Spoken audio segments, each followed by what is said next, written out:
Bonjour et re-bienvenue dans ce nouvel épisode de Amour, Gloire et Chips. Ça faisait quand même un petit peu longtemps. On a un peu traîné pour terminer le montage de cet épisode avec Marc Dubuisson.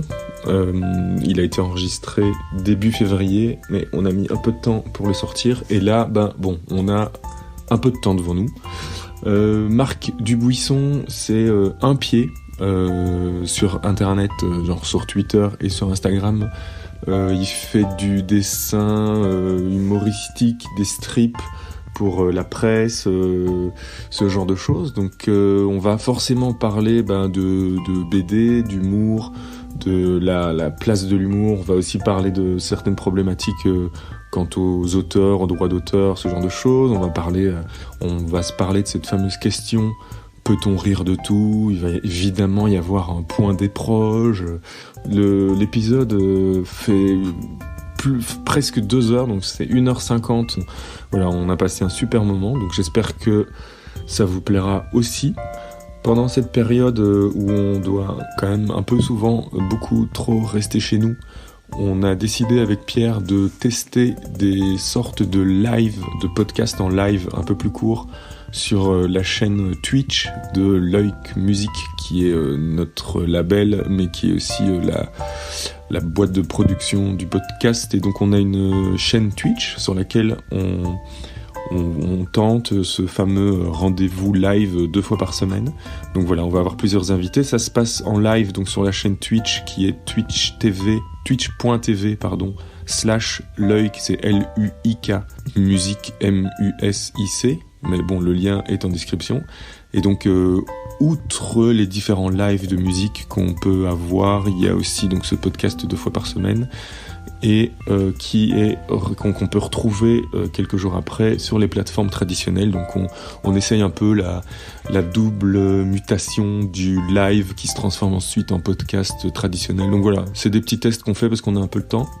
Et la dernière petite chose, c'est comme d'habitude le compte Patreon du podcast qui est toujours existant. Donc si vous avez envie de nous soutenir, si jamais tout ce qu'on fait ça vous plaît, n'hésitez pas. Donc c'est amourchips.com/Patreon.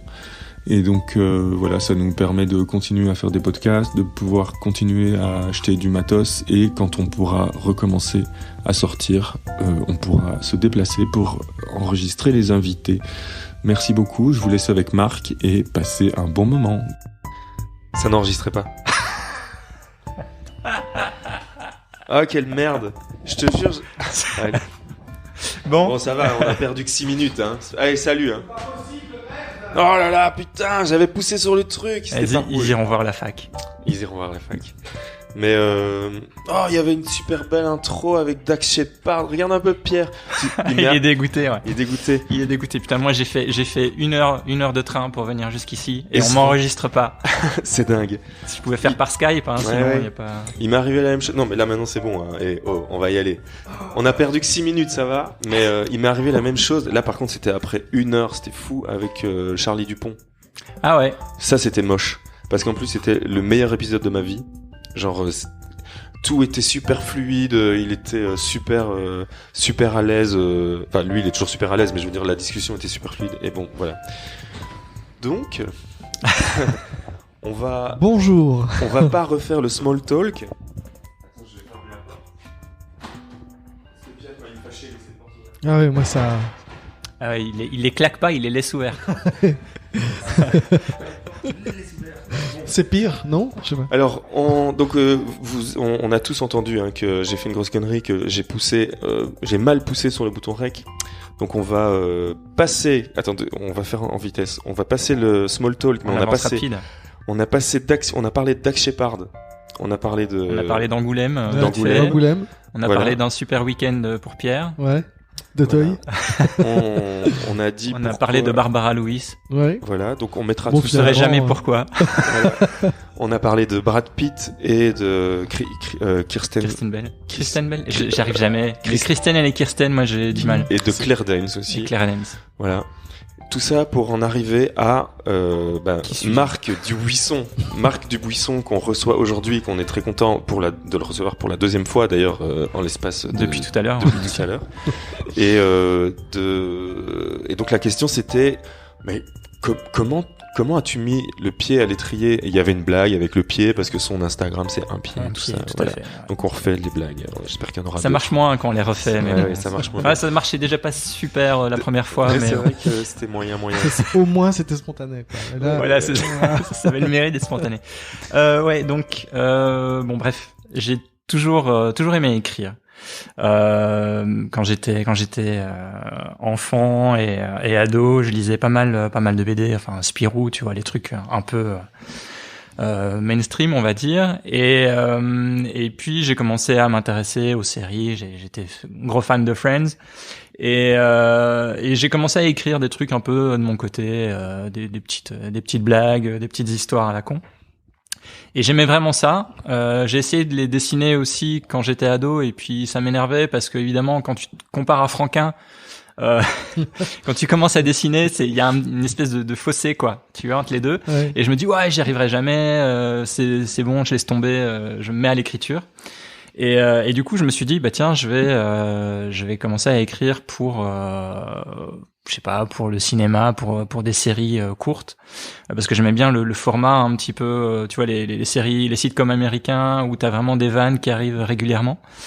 Et puis je me suis rendu compte qu'en fait c'était un gros merdier pour financer. Enfin voilà, tu dois trouver des gens avec qui bosser, tu dois trouver des financements. Enfin il y a des producteurs qui te disent tu peux pas faire ce que tu veux exactement. Et ça c'était en quelle année? Ça c'était vers 2000, 2001. Ok, donc c'était genre un de tes premiers projets, de tes premières envies. Ouais, ce que j'avais envie de faire. Ouais. Après avoir fini l'école. Ouais, c'est ça, ouais, tout à fait. Qui était quoi l'école que t'as faite? J'ai fini mes secondaires. Ouais. Et puis j'ai fait un an d'infographie à Namur. Ouais. Que j'ai pas terminé. Albert Jacquard, évidemment. Et t'as eu comme prof Marc Morgan? Non, je l'ai pas eu. Ah ouais. Je l'ai pas eu. C'est un ami à nous. C'est un ami à nous, donc on va rendre hommage aussi à Marc qui nous a quittés il y a une dizaine de jours, 15 jours. Mais donc, je ne l'ai pas eu. Ouais, donc j'ai commencé l'infographie. J'avais envie de bosser un peu dans la 3D. Je trouvais ça sympa. J'adorais les Pixar. Et puis je me suis rendu compte qu'il fallait quand même un certain talent de dessinateur pour bosser là-dedans, et puis que la 3D c'était un peu chiant aussi à faire. C'était très très technique. Quand je me suis rendu compte que tu partais à chaque fois d'un cube pour faire tout ce qu'il y a à faire, je me suis dit voilà, je suis un peu feignant et impatient, donc c'était pas du tout mon truc. Donc à côté de ça, je continuais à écrire un petit peu de mon côté, mais je me dis c'est bien d'écrire, mais pourquoi? Enfin voilà, j'ai pas un talent de raconteur, c'est-à-dire que je suis pas un écrivain, je suis pas un romancier. Je peux pas décrire des situations en trouvant les bons mots, les bonnes formules. Donc j'étais vraiment, j'écrivais dans le sens scénario, dialogue. T'es plutôt dans la punchline, quoi. Voilà, c'est donc ça. C'était ça ou le hip-hop. Ouais, c'est ça. Exactement. Mais le problème c'est que comme j'ai pas de répartie sur le moment, tu vois, je suis pas fait pour les battles de punchline. Donc c'est pour ça que je suis scénariste, parce que comme ça me laisse du temps pour écrire mes réparties. Tu vois. Tu me dis un truc, dans 2 heures je te trouve la meilleure répartie. C'est ça. C'est pour ça aussi sur Twitter, comme ça t'as le temps de répondre. Exactement, tout à fait. C'est pour ça que je fuis les podcasts, parce que j'ai pas de répartie. Et donc bref, tout ça pour nous mener au fait que vers 2004-2005, j'ai découvert les blogs BD qui étaient émergents, et je me suis rendu compte que c'était un super moyen en fait de balancer ses vannes très rapidement sans avoir besoin de moyens. Et t'étais pas obligé non plus d'avoir un dessin extraordinaire. J'ai parlé tout à l'heure de Frantico. Dans la première version du podcast. Ouais, voilà, dans la première version. En fait, je connaissais la bêta. T'as cité Boulet et Pénélope. Mais Frantico, je vois pas. En fait, Frantico, c'est un personnage imaginaire. Mais à l'époque, on savait pas trop. Les gens pensaient que c'était quelqu'un qui existait vraiment. Et je pense il a été créé par Louis Trondheim. Ah oui, d'accord. Et donc c'était un blog fake, quoi, mais où t'avais vraiment l'impression de suivre la vie du mec. Et je me dis ouais, c'est un peu. C'était juste écrit? Non, c'était de la BD, c'était les blogs BD en fait. Au niveau du trait, Lewis, il a quand même un trait qui est reconnaissable. On a pas... Ouais, mais à l'époque j'étais pas, je m'intéressais plus autant à la BD en fait. J'ai beaucoup lu de BD quand j'étais enfant et ado, et puis après j'ai un peu lâché. Okay. Donc moi je suis arrivé un peu comme ça par hasard, Et donc, ouais, j'aimais bien ce qu'il faisait et je trouvais pas son trait extraordinaire. Enfin, voilà, c'était, voilà, c'est comme ça. Et je l'avoue maintenant bien humblement. Et pourtant, je trouvais que c'était génial. Et donc, je me suis dit, bah tiens, pourquoi pas moi? C'est vrai que c'est un moyen facile et rapide de balancer ces punchlines, etc. Donc, j'ai commencé en faisant comme tout le monde, c'est-à-dire en racontant ma vie. Puis, comme tout le monde, très vite, la source s'est tarie parce qu'en fait, tu passes ton temps à raconter ta vie, mais comme tu passes ton temps à la dessiner, tu vis rien. Ouais. Tu vois, on peut pas dire non plus que les auteurs de BD ont des vies extraordinaires. Et moi, en plus, à l'époque, j'étais au chômage, donc il m'arrivait rien, donc j'ai vite fait le tour. Mais c'était un bon exercice. Je m'obligeais tous les matins, en fait, à me lever vers 7h30. Parce que j'étais au chômage, donc t'es au chômage, tu perds vite le sens des horaires, etc. Tu te lèves à midi, voilà. Et je me suis dit, bah tiens, pour garder un rythme, je vais me lever tous les jours à 7h30 du matin et je vais faire mon petit dessin. Et voilà. Et petit à petit, j'ai commencé à me prendre un petit peu au jeu et à vouloir aller au-delà du blog et vraiment maintenant à écrire mes petites vannes, mes petites histoires originales. D'accord. Ok. Et justement en parlant de ça, donc tu te levais tôt et tout ça, qu'est-ce qu'il y a, enfin est-ce que maintenant le genre de routine est-ce que t'es toujours, j'ai vu aussi dans ces fameuses FAQ, comme on dit dans la version bêta du podcast, toutes les questions qu'on va poser ici, en fait, elles sont toutes sur les FAQ. Et j'ai lu que tu passais genre toute ta journée à l'atelier qui est à Bruxelles, hein, c'est ça? Ouais, je suis à Bruxelles. Ouais. D'ailleurs, j'ai cru voir dedans que tu partages l'atelier avec Pierre Lecrenier et Edgar Cosma. Non, juste Edgar. Il y a juste Edgar. Pierre, il est dans un autre atelier. Oui, Pierre. Ils ont bossé ensemble sur le belge. C'est ça. Mais Edgar travaille avec moi à l'atelier. Et donc c'est cool parce que voilà, normalement à la base c'est un atelier entre auteurs de BD et illustrateurs. Et Edgar, lui, il se considère pas spécialement comme un auteur de BD, même si il a scénarisé la BD Le Belge. Là, il bosse sur son stand-up. Son stand-up. Ouais. Et donc c'est marrant aussi d'avoir des gens qui viennent un peu pas d'univers différents parce qu'on est quand même globalement dans le même l'écriture. Dans l'écriture, mais voilà, on a des projets sensiblement différents. Il y a Ben Beka qui est coloriste, donc lui il est aussi il est dans l'univers de la BD, mais il a pas les mêmes problèmes que moi en tant qu'auteur dessinateur. Ça, ouais. D'accord. Et donc c'est chouette, ça crée une petite émulation et puis on voit des gens quoi. On passe pas toute la journée chez soi en pantoufles. Oui, c'est ça. Oui, on recevait dans l'épisode précédent, on a reçu une petite luxure qui lui a son atelier chez lui et qui passe vraiment toute sa journée dans son atelier, qui est tout seul un peu, ou alors qui voyage un peu avec ses expos. Mais c'est vraiment c'est du coup une autre dynamique où il est vraiment solo tout le temps. J'ai fait ça pendant 2 ans. Mais après c'est cool parce que c'est vrai que tu dois pas sortir, tu te lèves le matin, tu fais tu prends ta petite douche, tu prends ton petit déj et puis hop tu vas bosser, t'es dans un univers assez bienveillant, assez chaleureux, t'es chez toi. Mais au bout d'un moment, t'as un peu fait le tour, t'as besoin de voir des gens et puis t'as besoin de faire la coupure aussi. Enfin, je pense que vous voyez, vous aussi, vous êtes. Ouais. Et là, j'ai une demi-heure à pied pour aller de chez moi jusqu'à l'atelier. Ça me fait vachement de bien, quoi. Après, je suis jamais loin de la BD. Je suis toujours en train de réfléchir à des trucs, mais c'est vrai que ça me permet aussi de penser à autre chose, de laisser mon esprit vagabonder, ce que je ferais pas chez moi, parce que chez toi, t'as toujours un truc à faire. C'est ça. Une vaisselle qui traîne. Voilà, exactement. Mais donner à manger au chat. Donner à manger au chat. Et justement par rapport à le temps que tu passes, parce que tu vois, on pourrait croire que quand on est auteur ou qu'on écrit et tout ça, c'est je vais mal formuler ma question, mais en gros c'est la vie est facile, genre tu fais ton dessin et puis t'es tranquille. Mais oui, t'attends l'inspiration. Voilà, c'est ça. Mais parce que je pense que c'est pareil pour nous, mais c'est il y a énormément de temps que tu passes à ne rien faire. Parce que justement, c'est dans ces moments-là que ton cerveau se met en branle pour te trouver une idée. Ouais, tout à fait. Ouais. Et ça se passe comment, toi, les moments où justement tu fais rien, quand tu fais rien, tu fais quoi? C'est un peu la question.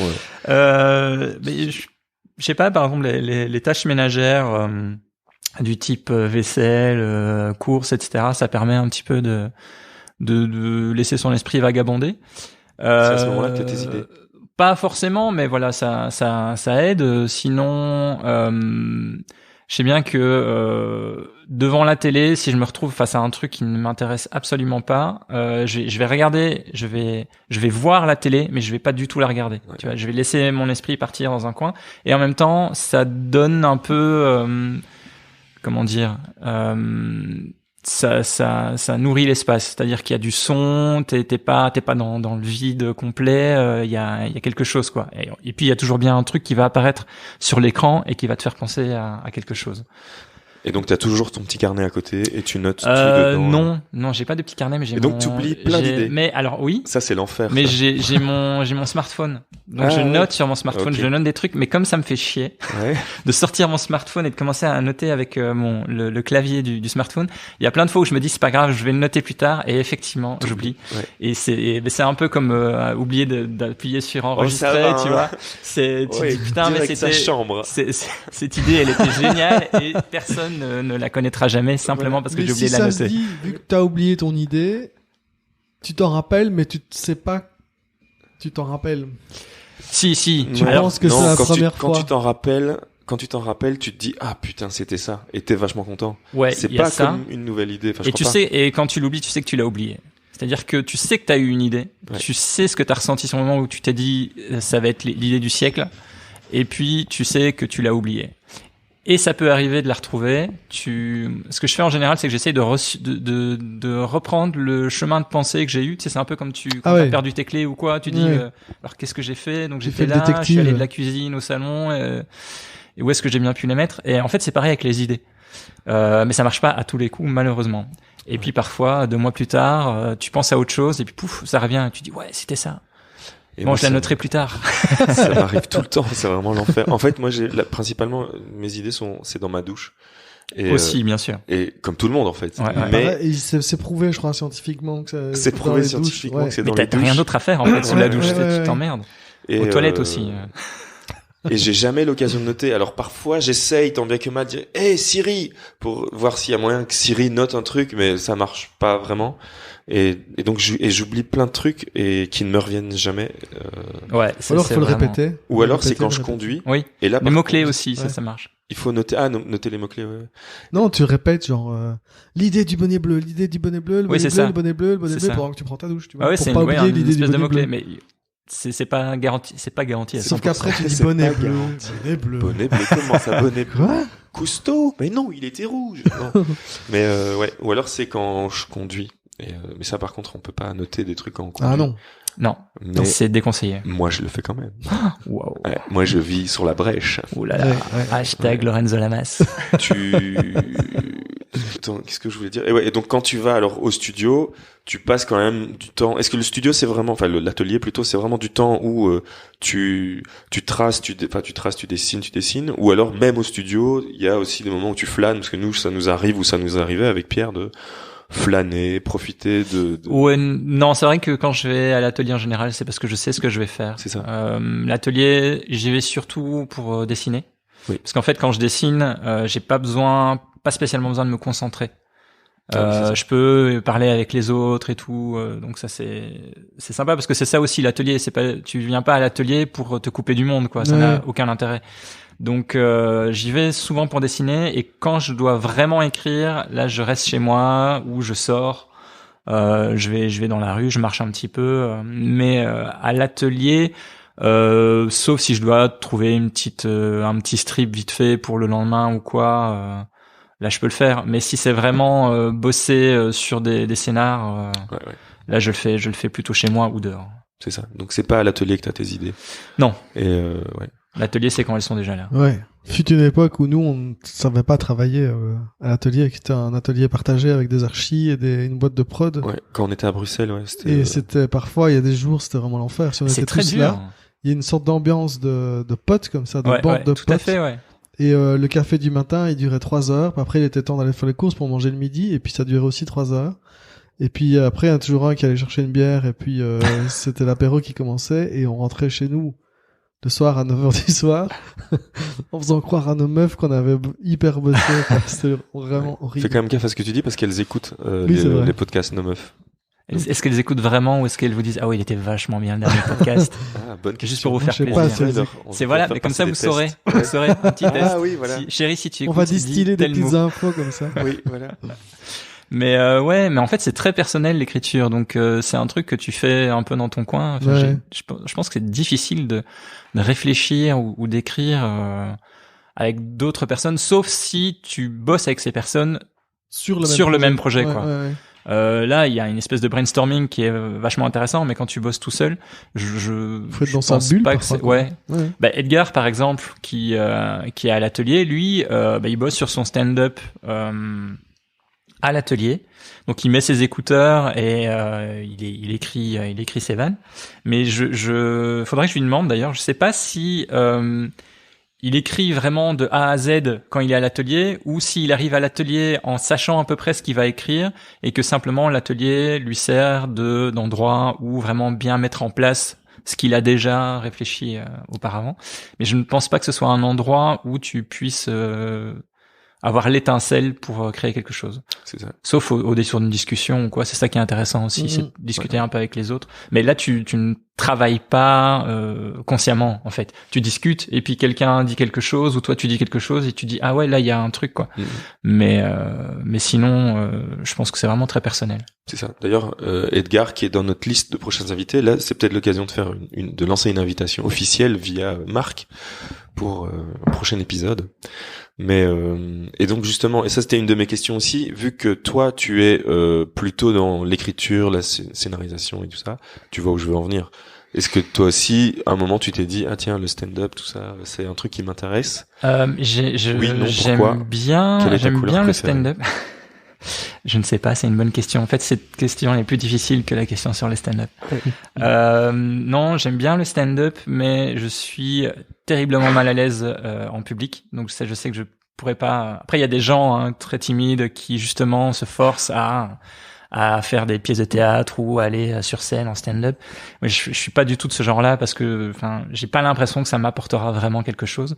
Et j'aime bien un mec de l'ombre, en fait. J'aime bien, c'est ça qui est bien avec la BD, c'est que c'est pas direct. Tu fais ton petit truc, ta petite tambouille dans ton coin, et puis tu balances, soit sur internet, soit en livre. Et puis tu croises les doigts en espérant que ça va plaire aux gens. Et si ça leur plaît, tu le vois par rapport aux critiques que tu reçois sur internet ou au bouche à oreille. Et si ça leur plaît pas, tu vois aussi les critiques, mais t'es pas obligé d'aller les regarder, t'es pas obligé d'aller les lire. Et enfin, tu vois, c'est moins direct, quoi. Un mec qui fait du stand-up, il a un rire ou il a pas de rire, quoi. Et ça, c'est vraiment très difficile. Et je suis pas non plus un comédien, c'est-à-dire que du stand-up, si t'as des super blagues, mais que tu sais pas les ça, dire, il y a quand même un jeu, ça ne marchera jamais, en fait. Et c'est ça qui est horrible. Et donc la question suivante, c'est alors écrire du stand-up avec quelqu'un, justement avec Edgar, parce que ça se fait, tu vois, il y a Kian que j'en dis, il y a une Navo, qui écrit qui a avec bossé Navo. ouais, tout à fait. Après il y a aussi il y a eu Ben Dessy aussi qui a écrit. Alors lui, il a pas écrit pour des stand-up, mais il écrit pour des web-séries. Je sais pas si tu vois qui c'est, Ben Dessy, qui faisait à une époque Macadam Valley. Ah oui, ok. Qui était une BD vraiment très drôle. Ouais, super. Et lui, justement, il a un peu mis la BD de côté et il a bossé sur des séries et des web-séries pour la RTBF, des trucs d'humour. Ouais, moi ça me plairait. Mais après, il faut que j'ai du temps pour ça parce que étant donné que maintenant la BD c'est vraiment mon gagne-pain à temps plein. Les projets dans lesquels je me lance, il faut qu'ils soient un minimum rentables. Voilà. C'est horrible parce que c'est vrai que quand tu as un autre boulot à côté, tu te dis ouais mais j'aimerais bien faire ça tout le temps, mais en même temps quand tu te lances dans un projet tu te dis mais je m'en fous si ça rate, de toute façon j'ai des rentrées d'argent. Quand c'est ton boulot à plein temps, tu te dis alors je vais commencer à bosser là-dessus, mais ce serait quand même bien que je puisse le monétiser au bout d'un moment. Et donc écrire du stand-up, ouais pourquoi pas, écrire sur des séries. Mais voilà, j'ai pas encore eu les opportunités, les collaborations qui m'excitaient vraiment. C'est ça. Et alors, pendant que tu me racontais ça, il y a une question qui est passée comme ça, Et tu l'as oublié. Et je l'ai oublié. Oui. Je vais retourner dans ma douche pour aller la retrouver. Bonnet bleu, peut-être. Attends, c'était quoi la monnaie donc, Écrire une série. On a toujours voulu, nous, écrire une série. Écrire une série. Oui, c'est vrai qu'on a toujours voulu écrire une série. Mais Ça devient une sorte de running gag de ouais. notre relation. Depuis 15 Pour ans. pour un an, on dit, Et une série d'humour ou, on doit ouais. écrire une série. Ouais. Ouais. Oui, en général, c'est plutôt une série C'est d'humour. plutôt une série du Ah bah, donc vous sondez en fait pour voir Ouais, c'est si- ça. On vole les idées. Ouais. Attends, non, c'est l'écriture, le stand-up, non. Écrire avec les autres, oui. Mais en fait, juste le stand-up, comme ça je te laisse Ouais, réfléchir. Le stand-up et le strip, je trouve que ça a beaucoup de passerelles en fait, l'un et l'autre. C'est-à-dire que c'est une histoire de rythme. Et c'est pour ça que je fais quasi que du strip, parce que c'est comme ça que j'ai commencé à écrire en fait.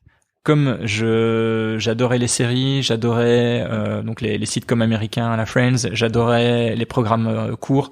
À l'époque, j'aimais bien Caméra Café, j'aimais bien Kaamelott, enfin les débuts de Kaamelott où il y avait vraiment que de la punchline tout le temps. J'aimais ce côté blabla, pouf, van. Ouais. Et le strip, c'est parfait pour ça en fait. Tu peux même raconter une histoire, mais avec des strips qui se suivent. Et ça, je trouve ça génial. Et donc, c'est une façon finalement de faire du stand-up, mais d'une façon un peu lâche d'en faire. Tu vois, tu fais ton petit stand-up avec dans tes petits strips et puis t'es tranquille. Et, voilà. Et donc justement, alors en parlant de ça, ça permet de faire un petit virage sur, je vois que dernièrement, tu es assez engagé sur les fameux 8% de droits d'auteur, tout ça.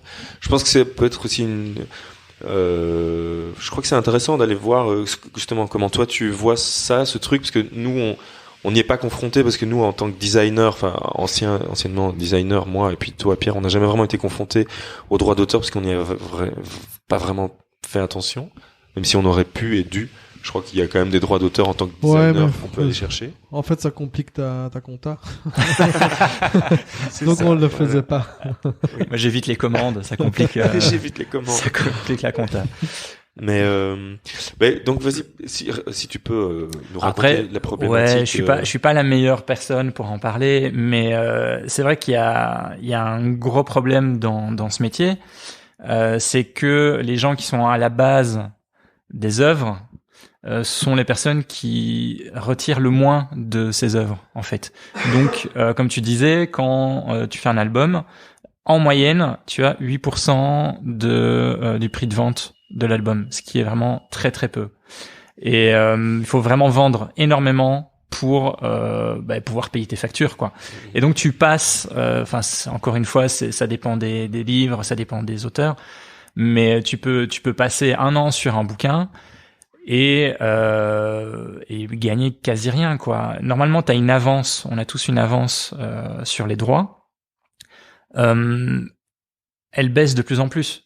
C'est-à-dire que tu peux, moi par exemple pour Amour JADRTT, j'avais reçu 6 000 € comme avance sur les droits, ce qui pour quelqu'un qui est pas du tout dans l'univers de la BD peut paraître extraordinaire. Tu vois, oui, tu te dis, moi je gagne 1500 par mois et le mec il gagne 6000 balles juste pour un bouquin, quoi. T'as mis 1 an à le faire. Mais voilà, c'est ça, tu bosses là-dessus pendant 1 an. Donc déjà, si tu divises par 12 mois, c'est déjà beaucoup moins. En plus, tu divises par 2 parce que tu donnes la moitié à l'État. Ou alors c'est 6000 net. Ah non, les droits Non, d'auteur. alors les 6000 c'est sans le passage des impôts, mais après tu donnes pas la moitié. C'est-à-dire que comme c'est en droit d'auteur, oui, c'est ça. C'est un pourcentage moindre. Ouais.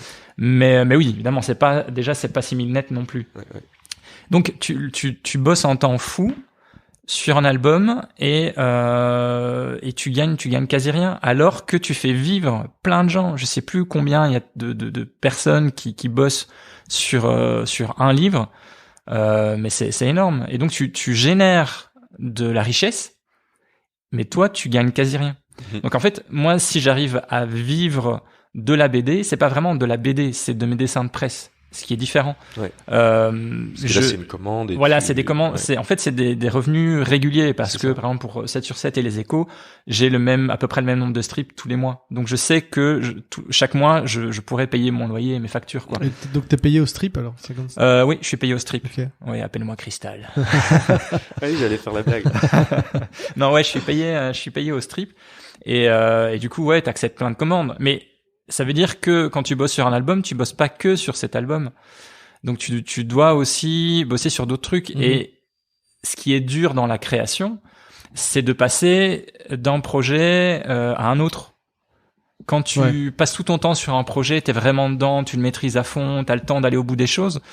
Quand tu te dis bon là je vais bosser 2 heures sur mon bouquin et puis après il faut que je réfléchisse à mon dessin de demain, c'est très dur de reprendre un temps de concentration pour te remettre dans le bain, quoi.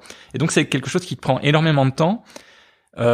C'est du temps que tu peux pas compter non plus, parce que si je dis je vais à l'atelier de 10h jusqu'à 18h, les gens se disent bon ça va, moi je vais au boulot aussi de 10h à 18h, et c'est un boulot normal, sauf que j'y réfléchis avant, pendant et après, et juste avant de m'endormir. Enfin, tu vois, c'est après je l'ai choisi, hein, je me plains pas, j'adore ce boulot, mais c'est pas parce que tu aimes ton boulot que tu dois être payé rien du tout. Oui, tout à fait. Tu vois, enfin, je veux dire, il y a des comptables qui adorent leur boulot, mais ils sont payés. Enfin, tu vas pas leur dire ouais, mais tu peux me faire ça gratos parce que t'as la passion, quoi. T'as la passion des chiffres, les tableaux croisés dynamiques.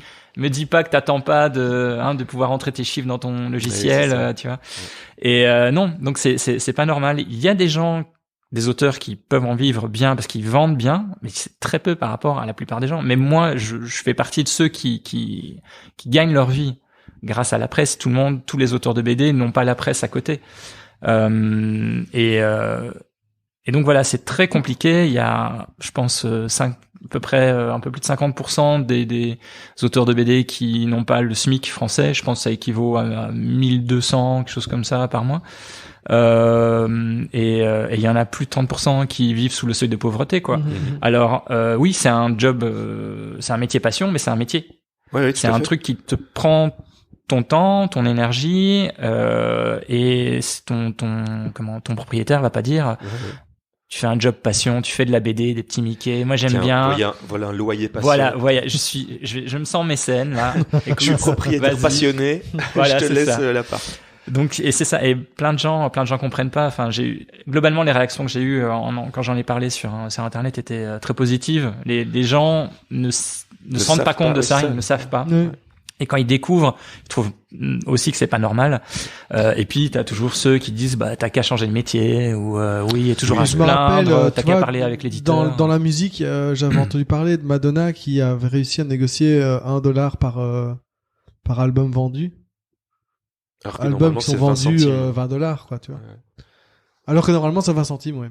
Enfin, genre à l'époque, et on se dit, enfin ça, je m'étais dit mais c'est fou, quoi. Madonna, elle a en fait que €1 par CD vendu, c'est complètement dingue.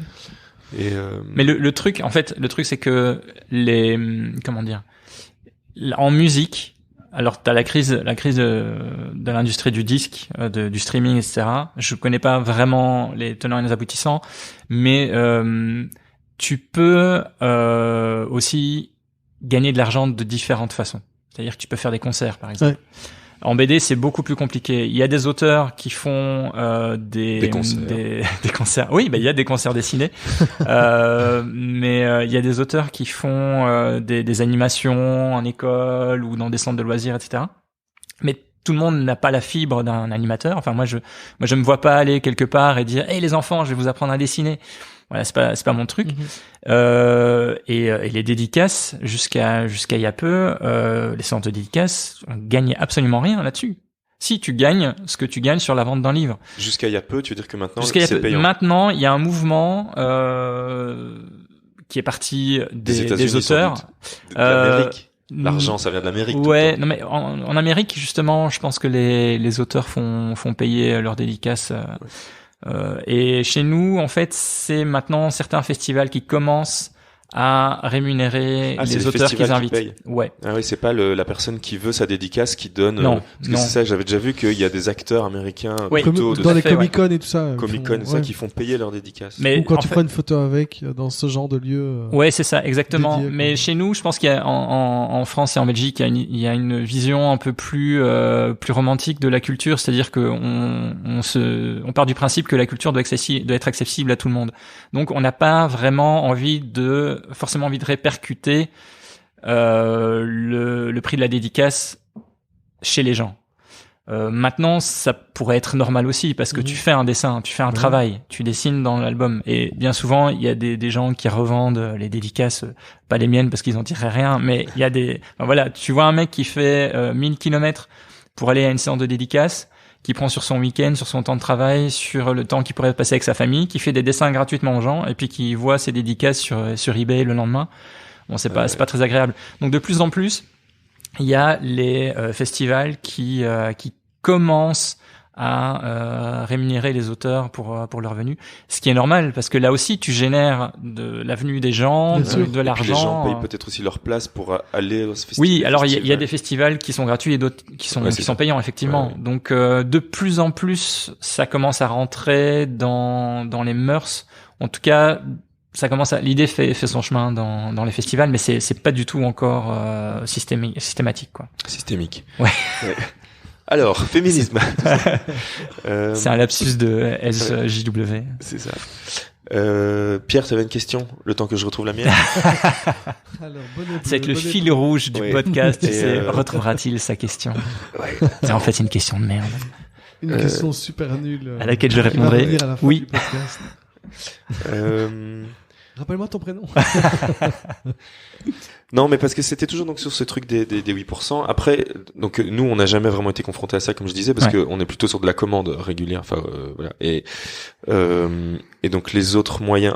Après, moi, de l'autre côté de la barrière, parce que je suis aussi musicien et tout ça, donc forcément, oui, par rapport au stream et par rapport aux royalties sur les albums vendus et tout ça, c'est vrai que c'est pas beaucoup, mais comme tu disais, on a de l'argent sur le côté, soit c'est surtout comme ça qu'on vit, c'est les concerts qu'on fait et puis après il y a il y a un peu de merchandising aussi. Il y a le merchandising et puis il y a la partie publishing aussi où parfois certains des artistes avec qui on bosse ont leur musique qui est mise dans un film ou dans une pub et donc là il y a quand même c'est le monde, voilà. Mais après moi je me posais la question, imagine donc c'est 8%, s'il y a au moins 10 ou 12 personnes dans la chaîne qui travaillent sur le truc, finalement, ils n'ont jamais que 8% chacun, tu vois. Donc, tout le monde a 8%.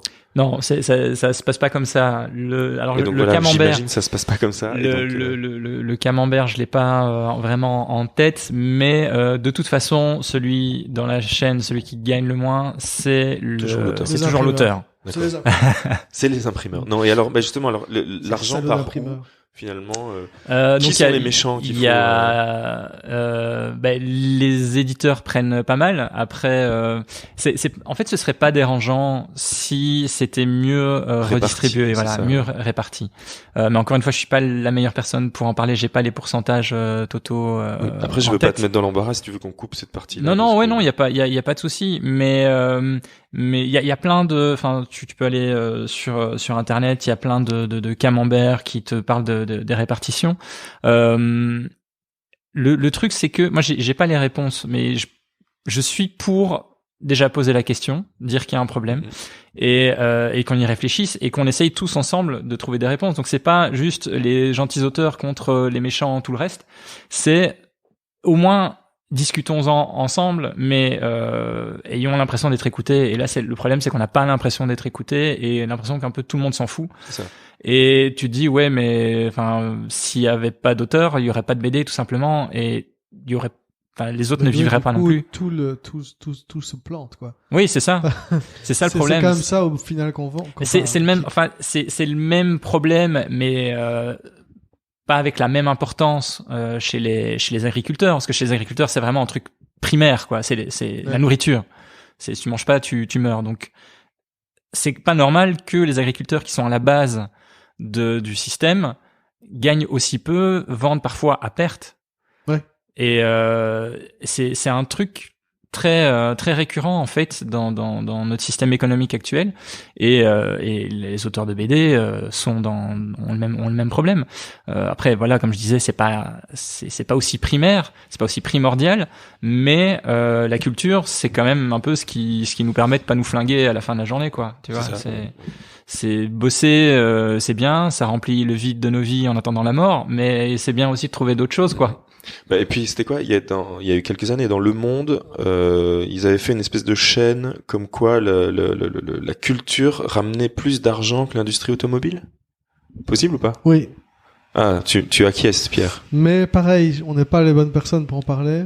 Et je n'ai pas les camemberts en tête non plus. Exact. Non mais c'est c'est récurrent, tu as les bonnes quoi. études, mais j'ai vu passer cette information là plusieurs fois. Mais je vais pas. Parce que quand quelqu'un va au théâtre, va au cinéma, il consomme parce que il utilise une bagnole ou des transports en commun, mais donc il dépense ça, il va manger avant, il va manger après, il consomme sur place, il achète des trucs, il y a toute une circulation d'argent qui se crée, il crée des richesses. La personne qui va à un spectacle ou qui va chercher de la culture crée une circulation d'argent.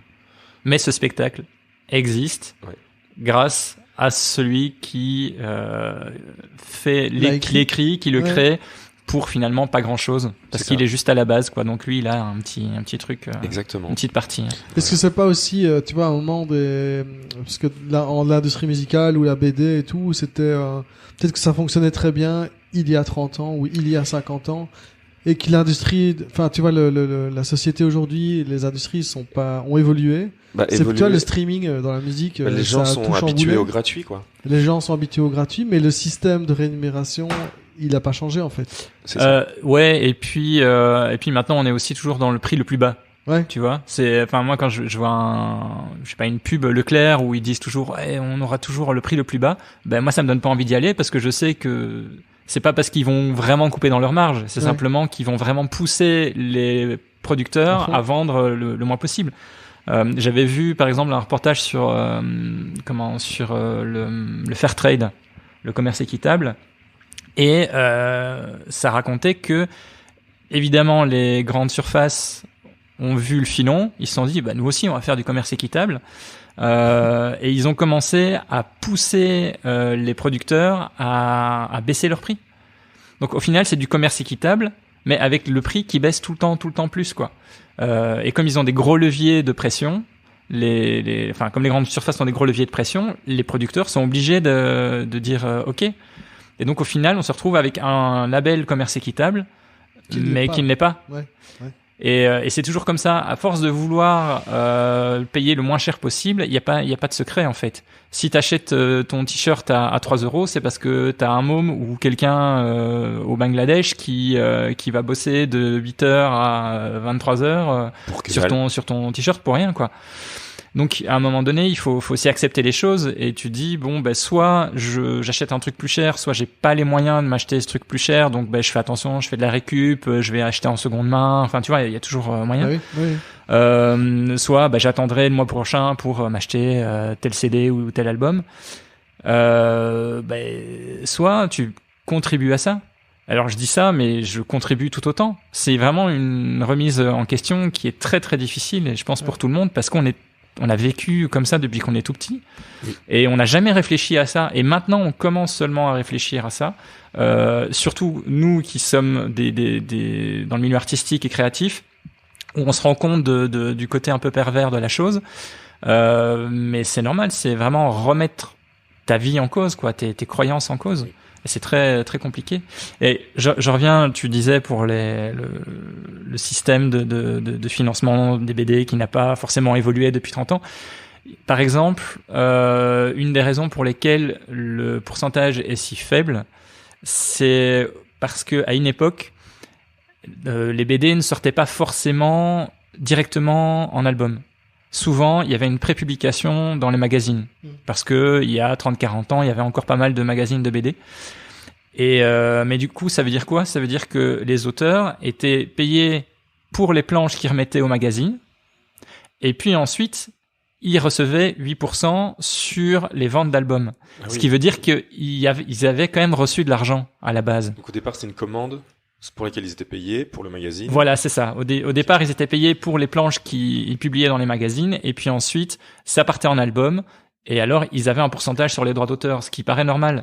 C'est ce que je fais, par exemple, avec Ab Absurdo, c'est que je suis payé pour mes strips, que je fais donc pour la presse, puis j'en fais un recueil, et là, j'ai des droits d'auteur chez Lapin. Mais si je n'étais pas payé à la base pour ces strips-là, je gagnerais absolument rien pour ces strips, quoi. Et donc c'est ça qui n'est pas normal, en fait. C'est un métier chouette, c'est un métier passion, mais c'est un métier. D'accord. Et alors, c'est quoi les assos ou les gens qui, justement, tu vois, si on veut s'intéresser un peu plus au problème, c'est qui les défenseurs de ça, et où est-ce qu'on peut en lire plus? Alors, il y a le SNAC, il y a le SNAC? Ouais, je pense, un syndicat national des auteurs. Okay. Et là-bas, il y a moyen de lire toutes les problématiques et ouais, après, je connais pas les noms par cœur. Il y a, on les mettra, avec Angoulême, il y a eu les autrices et auteurs en colère. Ok. Mais j'ai vu passer, tu l'as partagé. Ouais, c'est ça. Et c'était quoi? Ils sont venus sur scène et ils ont. Ouais, c'est ça. En fait, c'est tout un collectif d'auteurs et d'autrices qui ont fait des actions pendant tout le festival et qui à la fin ont discuté sur la scène. Non, mais par exemple, il y a le site bandedessinée.fr où là les gens peuvent en apprendre plus sur les problèmes des auteurs en ce moment. Ben, on mettra le lien dans la description du podcast. Parfait. Oui, parce que je pense que c'est important et c'est intéressant, surtout que les gens, vu qu'en plus on a une audience qui se compte à millions d'auditeurs, que les gens soient sensibilisés à la problématique. Des millions. Ouais. Ouais. Achetez mes livres. Ab Absurdo. Dernièrement, il y a eu Startup Generation aux éditions Lapin. Allez-y. Voilà. Allez-y les millions. On va retrouver tout ça dans la description de l'épisode. Oui, on retrouvera tout ça. D'ailleurs, justement, en parlant de réseaux sociaux, j'ai lu dans ta bio que c'est grâce aux réseaux sociaux que t'as pu, et tu l'as dit aussi au début. Et qu'est-ce que tu nous donnerais comme conseil pour pouvoir justement être écouté par des millions d'auditeurs en tant que podcast? Parce que là, on est plutôt sur des milliers. Alors, je suis plutôt sur des milliers aussi, donc si quelqu'un te donne un conseil, donne-le-moi. On est au maximum. De milliers à milliers. Qu'est-ce qu'on devrait faire, tu crois? Je pense que il y a vraiment une part de chance, et c'est ça qui est génial et horrible à la fois. C'est que tu te dis que tout peut arriver. C'est comme le loto, en fait. Tu te dis que tout peut arriver, mais tu peux passer des années sans qu'il se passe rien. Je suis sur Twitter depuis 2010. Et j'ai sorti mon premier album BD en 2009 et jusqu'à 2016 je suis allé jusqu'à 500-600 abonnés. Ah oui, 500-600. Ouais, 500-600. Et puis donc j'ai commencé à faire mes BD Ab Absurdo. Et je pensais que ce serait mon dernier livre, en fait. Je me disais, j'en ai marre, de toute façon ça sert à rien, les gens ils ont pas envie de lire mes BD, j'abandonne. Je vais juste faire le dernier livre que j'ai envie de faire, je vais prendre tous les scénars que j'ai que j'ai notés justement sous la douche oui. Et que j'ai jamais pu utiliser, et je vais les dessiner moi-même parce qu'au départ je cherchais des dessinateurs pour le faire, et je me suis dit je vais les dessiner moi-même, je vais y aller à fond et je vais me faire plaisir, et ce sera mon dernier bouquin, quoi. Ce sera voilà. Et puis donc j'ai commencé à faire ça, puis je me suis dit tiens, ça serait marrant que en plus des strips absurdes, je mêle l'absurde à l'actualité. Et donc j'ai commencé à faire mes strips d'actualité, et là, il y en a un ou deux qui ont été partagés par des personnes qui avaient beaucoup de contacts, beaucoup de followers. Et puis il y a eu un article sur Topito. Alors ça c'est toujours là que ça commence. Je pense que tu peux demander à plein de gens, plein d'artistes. Alors ça a commencé par où? Un article sur Topito. Ouais. J'ai les 13 meilleurs dessins de cet auteur. Wow. Et là ça, je sais pas, en deux jours, je suis passé de 600 à 5000 personnes. Et puis voilà, ça a continué à augmenter, et il y a pas de secret, hein, alors que toi la qualité de tes dessins est restée médiocre. Ouais, absolument, c'est ça. Mais je pense que les followers le sont aussi, donc il y a pas de souci. Non, mais c'est vrai. Je sais pas, tu peux faire des dessins super qui font rire tout le monde autour de toi, mais si les autres personnes qui sont pas dans ton entourage les voient pas, ça marchera pas, quoi. Il y a vraiment ce truc, c'est comme tu le disais tout à l'heure, c'est vraiment ça, je crois. Il y a vraiment une part de loto, une part de chance. Ah oui, il y a une vraie injustice chez certaines personnes, quoi. On en a parlé on en a pas parlé, mais tu vois, tout à l'heure t'as cité Premier Degré. Donc je le dis à chaque fois parce que j'aime bien. C'est un ami de Pierre de Pierre et moi. Donc vous êtes les Drucker des réseaux sociaux en fait. Oui. mais lui aussi en fait. Vous connaissez tout le monde. Bah oui, évidemment. Non, mais parce que il est liégeois aussi.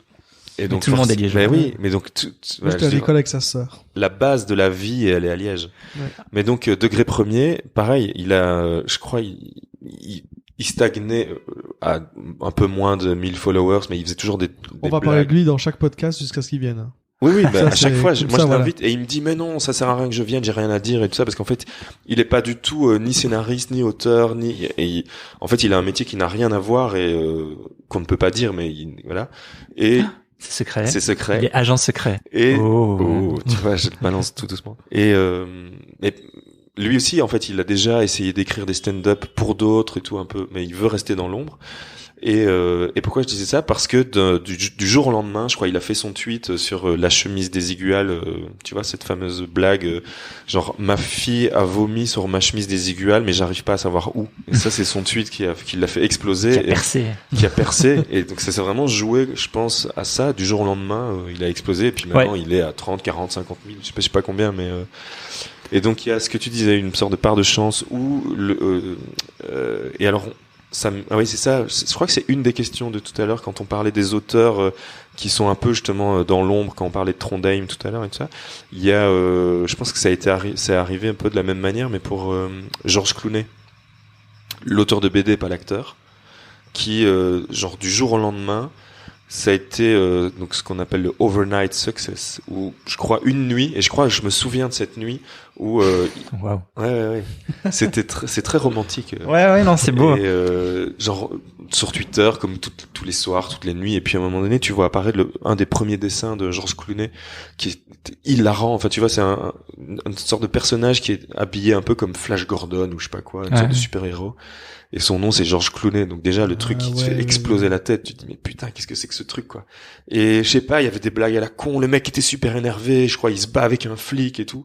Et genre, en une nuit, ce tweet a fait exploser Twitter. Et depuis, Georges Clooney a fait des recueils et tout ça. Enfin, il a 3-4 albums, je crois. Ouais. Mais en fait, il y a un truc aussi avec Internet, c'est que il y a un côté un peu biaisé. C'est-à-dire que, c'est pas parce que, c'est pas parce que tu t'as pas percé sur Internet que t'es pas drôle. C'est juste que sur Internet, il y a un humour très particulier qui marche très très bien et qui est partagé.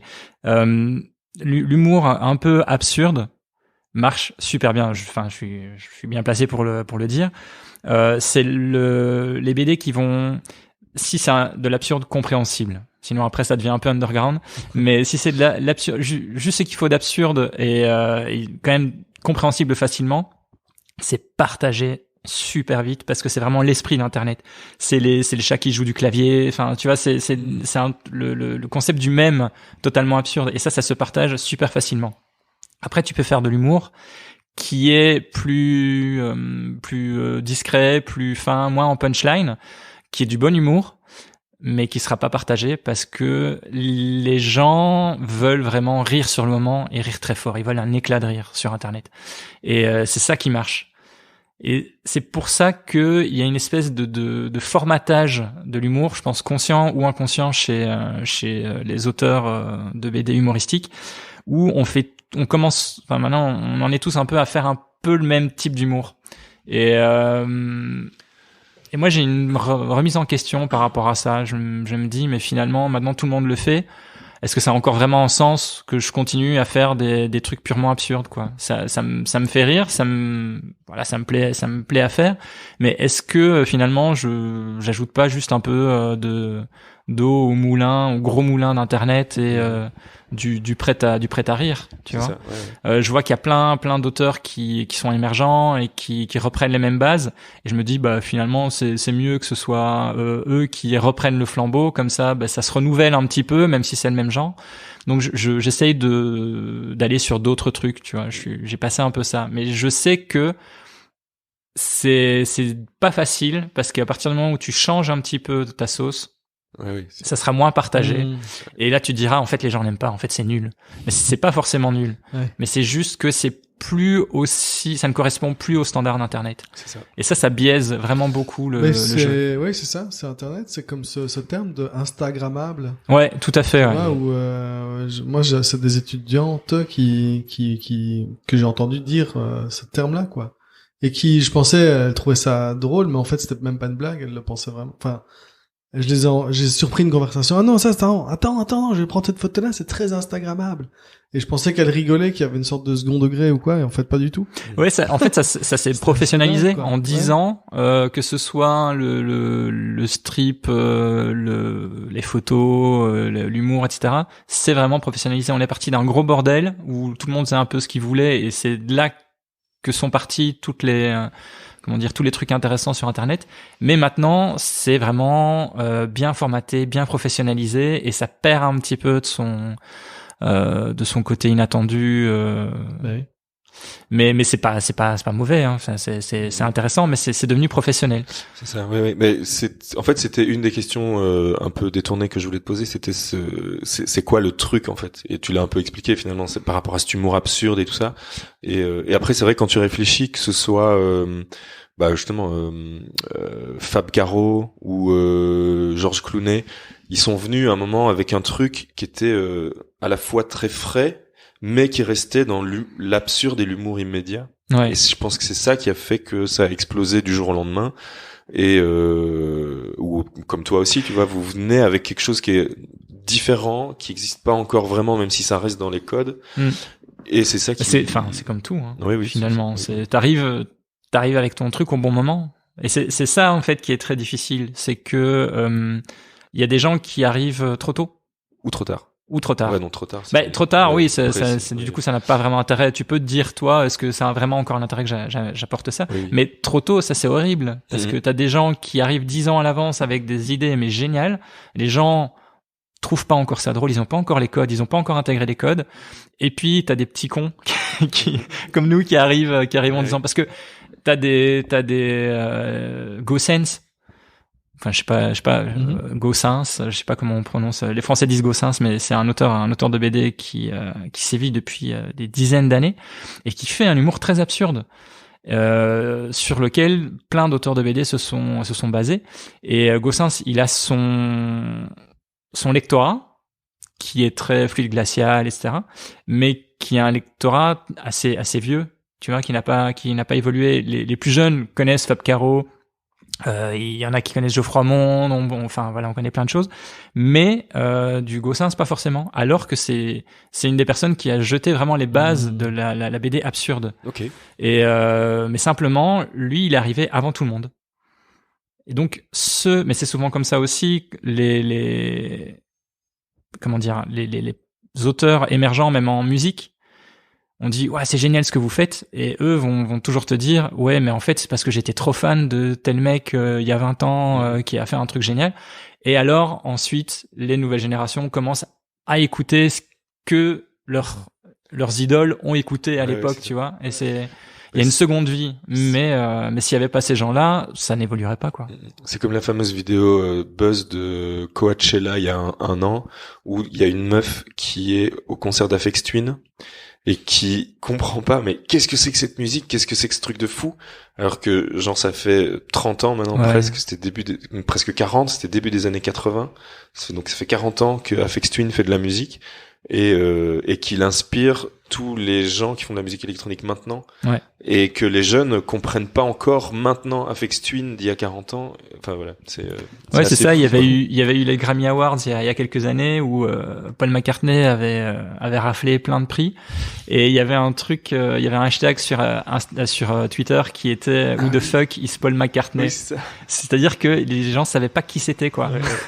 Et après bon, lui il est pas arrivé trop tôt, c'est-à-dire que tout le monde, la plupart des gens connaissent quand même Paul McCartney, en tout cas les Beatles, mais il y a toujours quelqu'un qui arrive un peu tôt, qui galère, mais qui en chie vraiment, mais qui pose les bases pour les autres, qui vont récolter un peu tout ce qu'il a semé, parce que les autres auront lu ce qu'il a fait, auront dit mais c'est génial, en fait je vais faire la même chose, et ils le remettent à la sauce un peu plus moderne, et pouf, là, ça marche. Il y a eu pareil avec Bon Iver aussi. Il avait reçu un prix, et je crois que c'est Kanye West qui avait posté sur Twitter, mais who the fuck is Bon Iver ou je sais pas quoi, alors qu'il avait reçu un prix, genre le prix de l'album de l'année, et je crois que ça aussi, ça a été un des tournants parce que il a été super mainstream suite à ça. Kanye, il a fait Et il a fait de la merde après. Il a fait une chanson avec Paul McCartney d'ailleurs, non? Il a pas fait une collab avec? Paul McCartney? Ouais. Ah, je sais pas. Bah, il a fait Et des collabs avec un peu tout le monde. C'est qui le gars qui chante? C'est qui ce Ah, c'est vieux, possible. qui chante Ah ouais, avec ça se Kanye? peut. Ça se peut bien. Et donc attends, on parlait de musique et justement tout à l'heure quand tu étais dans le train, tu me parlais de certains groupes liégeois de l'époque que t'écoutais. Mais oui, mais j'adorais le label Jaune Orange. Je trouvais que c'était un ouais. label génial. C'était liégeois, je sais pas si vous connaissez. Ah non, je connais pas, je m'arrange. Non, j'ai donc appris que vous étiez à l'origine de ce label. Ouais, alors c'était il y a 20 ans. Ouais. Moi, j'avais fondé ça avec 2-3 potes et avec Pierre. Après, moi, j'ai quitté Jaune Orange pour monter avec Pierre une boîte de design. Mais par contre, on a collaboré beaucoup avec Jaune Orange et on a fait des pochettes de disques, on avait fait toute leur l'identité, la com, Ouais. l'affichage et tout ça. Ouais, mais il y avait toute une Ils ont scène Ouais. liégeoise et wallonne, bruxelloise Et à l'époque qui et était dedans, vraiment à très l'époque, intéressante. Il y avait Malibu Stacy, t'as connu? Bien sûr. Eh ben, Ouais. dans mon groupe, le guitariste, c'est le guitariste de Malibu Stacy. D'accord. Dans mon groupe. Cool. Ouais. Eh ben ouais, non, Voilà, mais mais tout est c'était lié, vachement ouais. bien, ouais. Ah, cool. Et c'était le nom du groupe, c'était par rapport aux Simpsons. La poupée des Simpsons. Ouais, c'est ça, ouais. D'ailleurs, on s'est encore posé la question ce week-end parce qu'on en reparlait et on se demandait comment ça se fait qu'ils ont jamais eu de soucis que Matt Groening ait pas mis un procès sur leur tête. Ils ont peut-être pas assez percé. Bah après, Est-ce que c'est beaucoup sorti de la ils Belgique ont quand même eu un morceau dans FIFA 2007. Hein. C'est vrai? Ouais, donc ça a été mondial. Ah donc ils ont quand même percé. Mondial, mais bref. C'est ça. Je pense Ça c'est le nom de l'épisode, mondial mais bref. je pense que les Simpsons étaient trop occupés à faire la guerre à ceux qui faisaient des bières d'œufs. J'ai vu un reportage il y a pas longtemps là-dessus. Apparemment, c'est un gros merdier juridique. Sur la bière d'œuf. Ouais, et ce qui fait que maintenant, alors info super intéressante. Maintenant, tu vois, c'est les Simpsons parce qu'en France, les Simpsons passent toujours. Ils ont de la chance. Nous, on n'a plus droit, mais en France, ils y ont droit. Et c'est sur W9. Et en fait, chaque fois qu'il y a de la bière d'œuf, c'est flouté. Mais non. Parce que c'est devenu une vraie marque. Ah merde. Et avec la loi E20, ils ont plus le droit de faire de la pub pour de l'alcool. Et donc, alors le mec disait dans la vidéo, alors je sais plus, j'ai regardé parce que c'était à l'atelier, donc c'était Ben qui regardait la vidéo, donc je sais plus sur quelle chaîne YouTube c'était. Mais le mec disait aussi que dans certains épisodes, ça a été renommé Duffman, c'était Huffman. Tu vois. Ok. Et donc ça, c'est complètement fou, quoi. Ah ouais. Voilà, c'était pour la petite histoire. Bah, c'est une super histoire. Je ne savais pas. Ça existe encore d'ailleurs les Simpsons, hein, ils continuent. Ça existe, Ouais. ça existe encore, mais il n'y a plus de droit. Saison 32. Ouais, quelque chose comme ça, je pense. Oui, voilà. Bah, qui est une des séries les plus, c'est la seule série, je crois qu'il y a autant de saisons, non?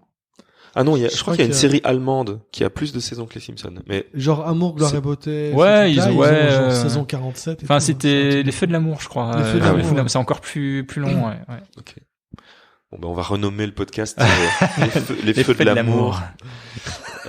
Est-ce que vous regardez les Feux de l'amour? Est-ce que vous avez vu l'épisode de vendredi dernier? Ah non, toi bien? Non. Ah, c'est pour ça que je vous le demande. Ah oui, bah oui. Je suis un peu emmerdé, j'ai pas vu, donc j'ai pas pu l'enregistrer. On mettra un lien dans la description. On te l'enverra. D'accord. En streaming. Et alors là, bah, ça fait 1 heure. En fait, en vrai, ça fait 1h12 puisqu'on a perdu les 12 premières minutes. Mais et souvent vers la fin, on voit avec l'invité si t'as des propositions des recommandations culturelles, même si Pierre déteste ce mot, mais des trucs que t'as regardé, que t'as lu. Pour une fois. Tu vois, des BD, livres, séries télé, des trucs que tu kiffes en ce moment. Ah, qu'on punaise. peut. Je suis super nul pour ce genre de questions parce qu'il y a plein de trucs que j'adore et quand on me pose la question, j'ai juste un gros blanc dans la tête où je ne sais plus du tout ce que j'ai regardé ou ce que j'ai lu. On va laisser Pierre. Ouais, comme ça t'as le temps de réfléchir. Et comme ça je l'écoute pas et je réfléchis à mon truc. Tout à l'heure, tu parlais du podcast de Dak Shepard. Ouais. Enfin bon, ça les auditeurs ne l'auront pas évidemment, mais Oui. et donc moi j'écoute, ça me fait penser que moi j'écoute beaucoup le podcast de Conan O'Brien. Okay. Vous voyez ce type qui a un talk show à son nom là. Il a un podcast, c'est genre le meilleur podcast que j'ai jamais écouté de ma vie, quoi. C'est vrai? C'est incroyable. D'accord. Il a des invités que des gens extrêmement connus évidemment. qui connaît qui connaît très très bien. Donc ils sont super cool, super à l'aise pour parler de tout de rien. Et souvent, il invite des gens qui sont déjà drôles.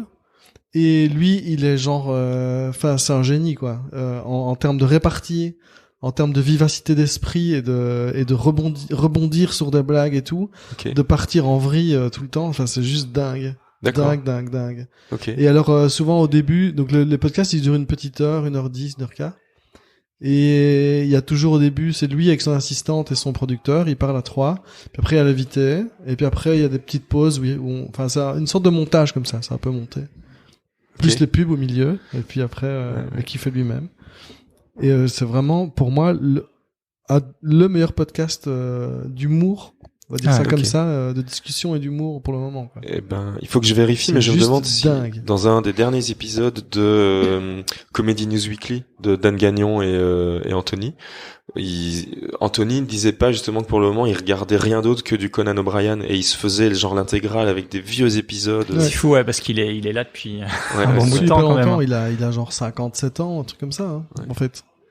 Et ok, eh ben j'irai l'écouter et je mettrai le lien parce que c'est vrai que quand Anthony en avait parlé dans un des derniers épisodes, je m'étais dit tiens, il faut que j'aille creuser parce que je connais le nom évidemment mais je vais aller écouter ça. Merci Pierre. De rien. Merci beaucoup, c'est vraiment très très sympa. Oui, pour une fois pour une fois que t'as envie de dire un truc, c'est cool. Merci, sympa. que dire après ça? Oui, il a mis la barre haute. Non mais c'est vrai, en plus tout le monde parle de podcast en ce moment et moi j'en écoute vraiment très très peu.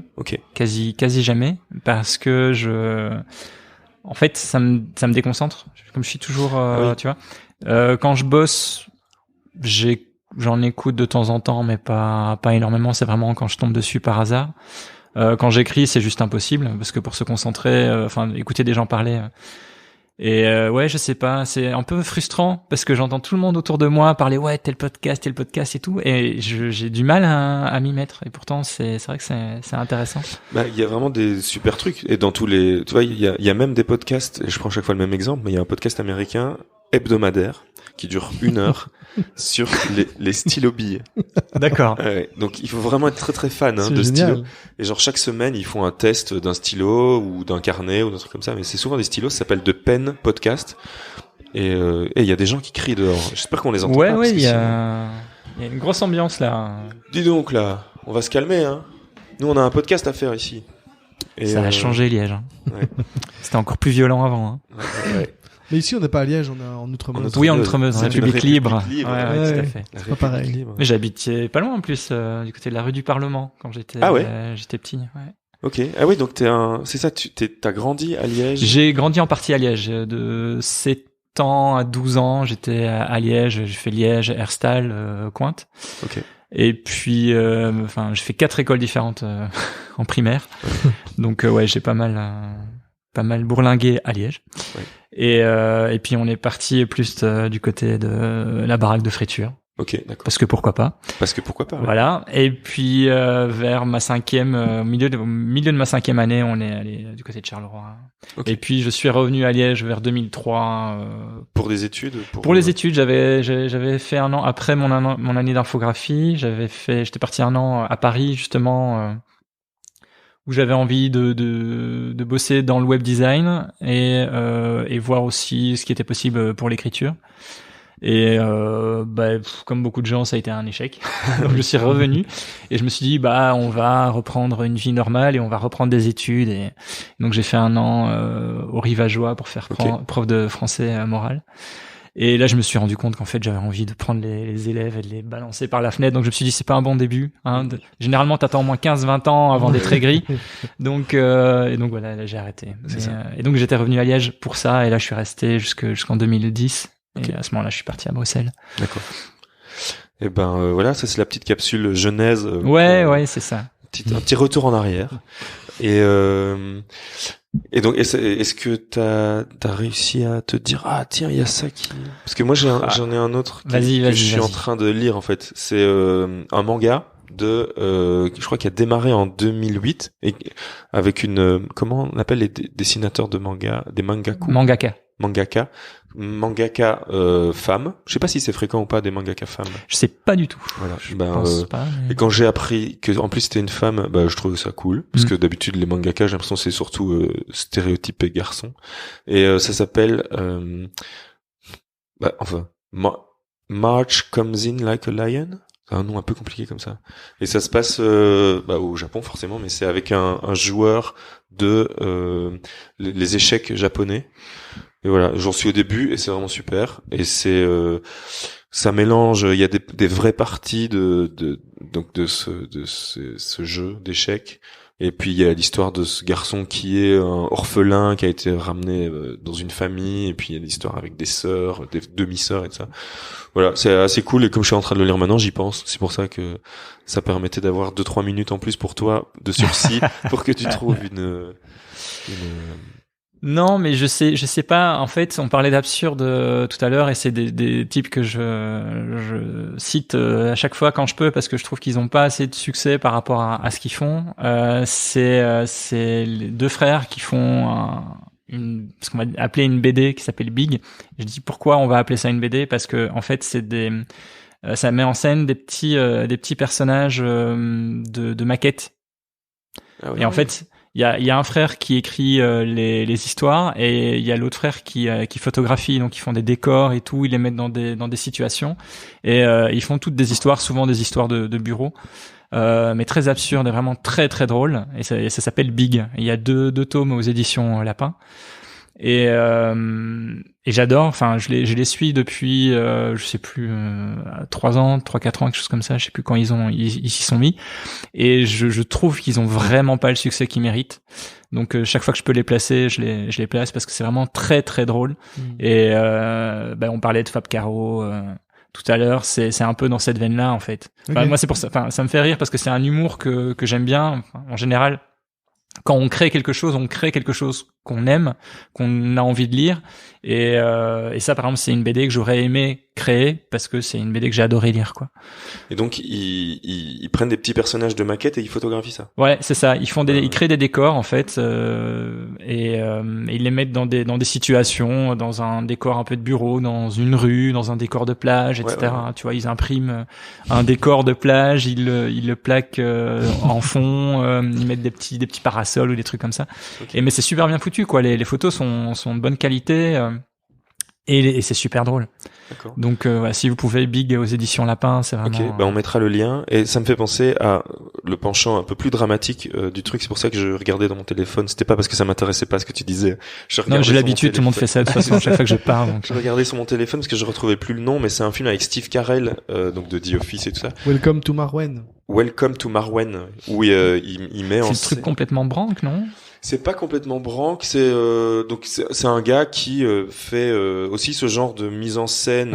Il fait du roman photo, mais avec des personnages, mais par contre, qui crée lui-même, c'est des poupées en fait. Ouais. Et il y a une sorte de monde comme ça, un peu fou. Et il s'imagine dans cet univers. Dans ce truc. J'ai pas vu, mais on comprend après comment il est tombé là-dedans et pourquoi il a une espèce de petit souci comme ça. Mais c'est plutôt dramatique comme film, mais c'est un peu le même principe, quoi. Ouais, mais s'il y a Steve Carell dedans, c'est forcément bon. Bah oui, évidemment. Ouais, c'est super. Steve Carell. Oui, je sais pas si vous connaissez la série The Office. Je vous la conseille. Ok. Et on mettra le lien vers The Office.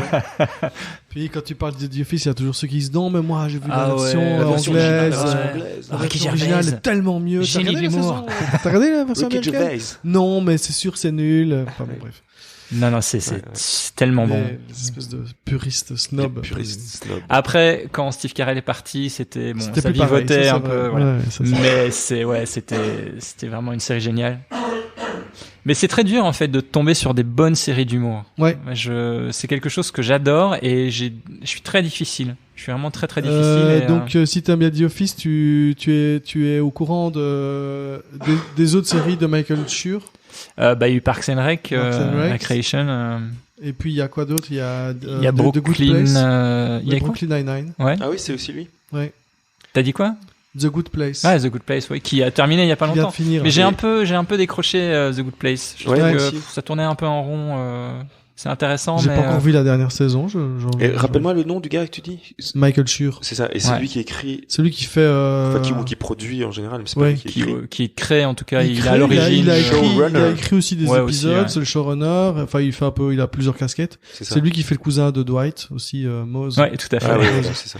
Qui court super bien. Qui s'occupe de la ferme, qui est un peu bizarre. Ouais, non, ça c'est vraiment, ça fait partie évidemment de mes séries d'humour Ouais. préférées. Après, il y a aussi 30 Rock, Ouais. mais qui est aussi Ouais. terminé depuis un certain temps.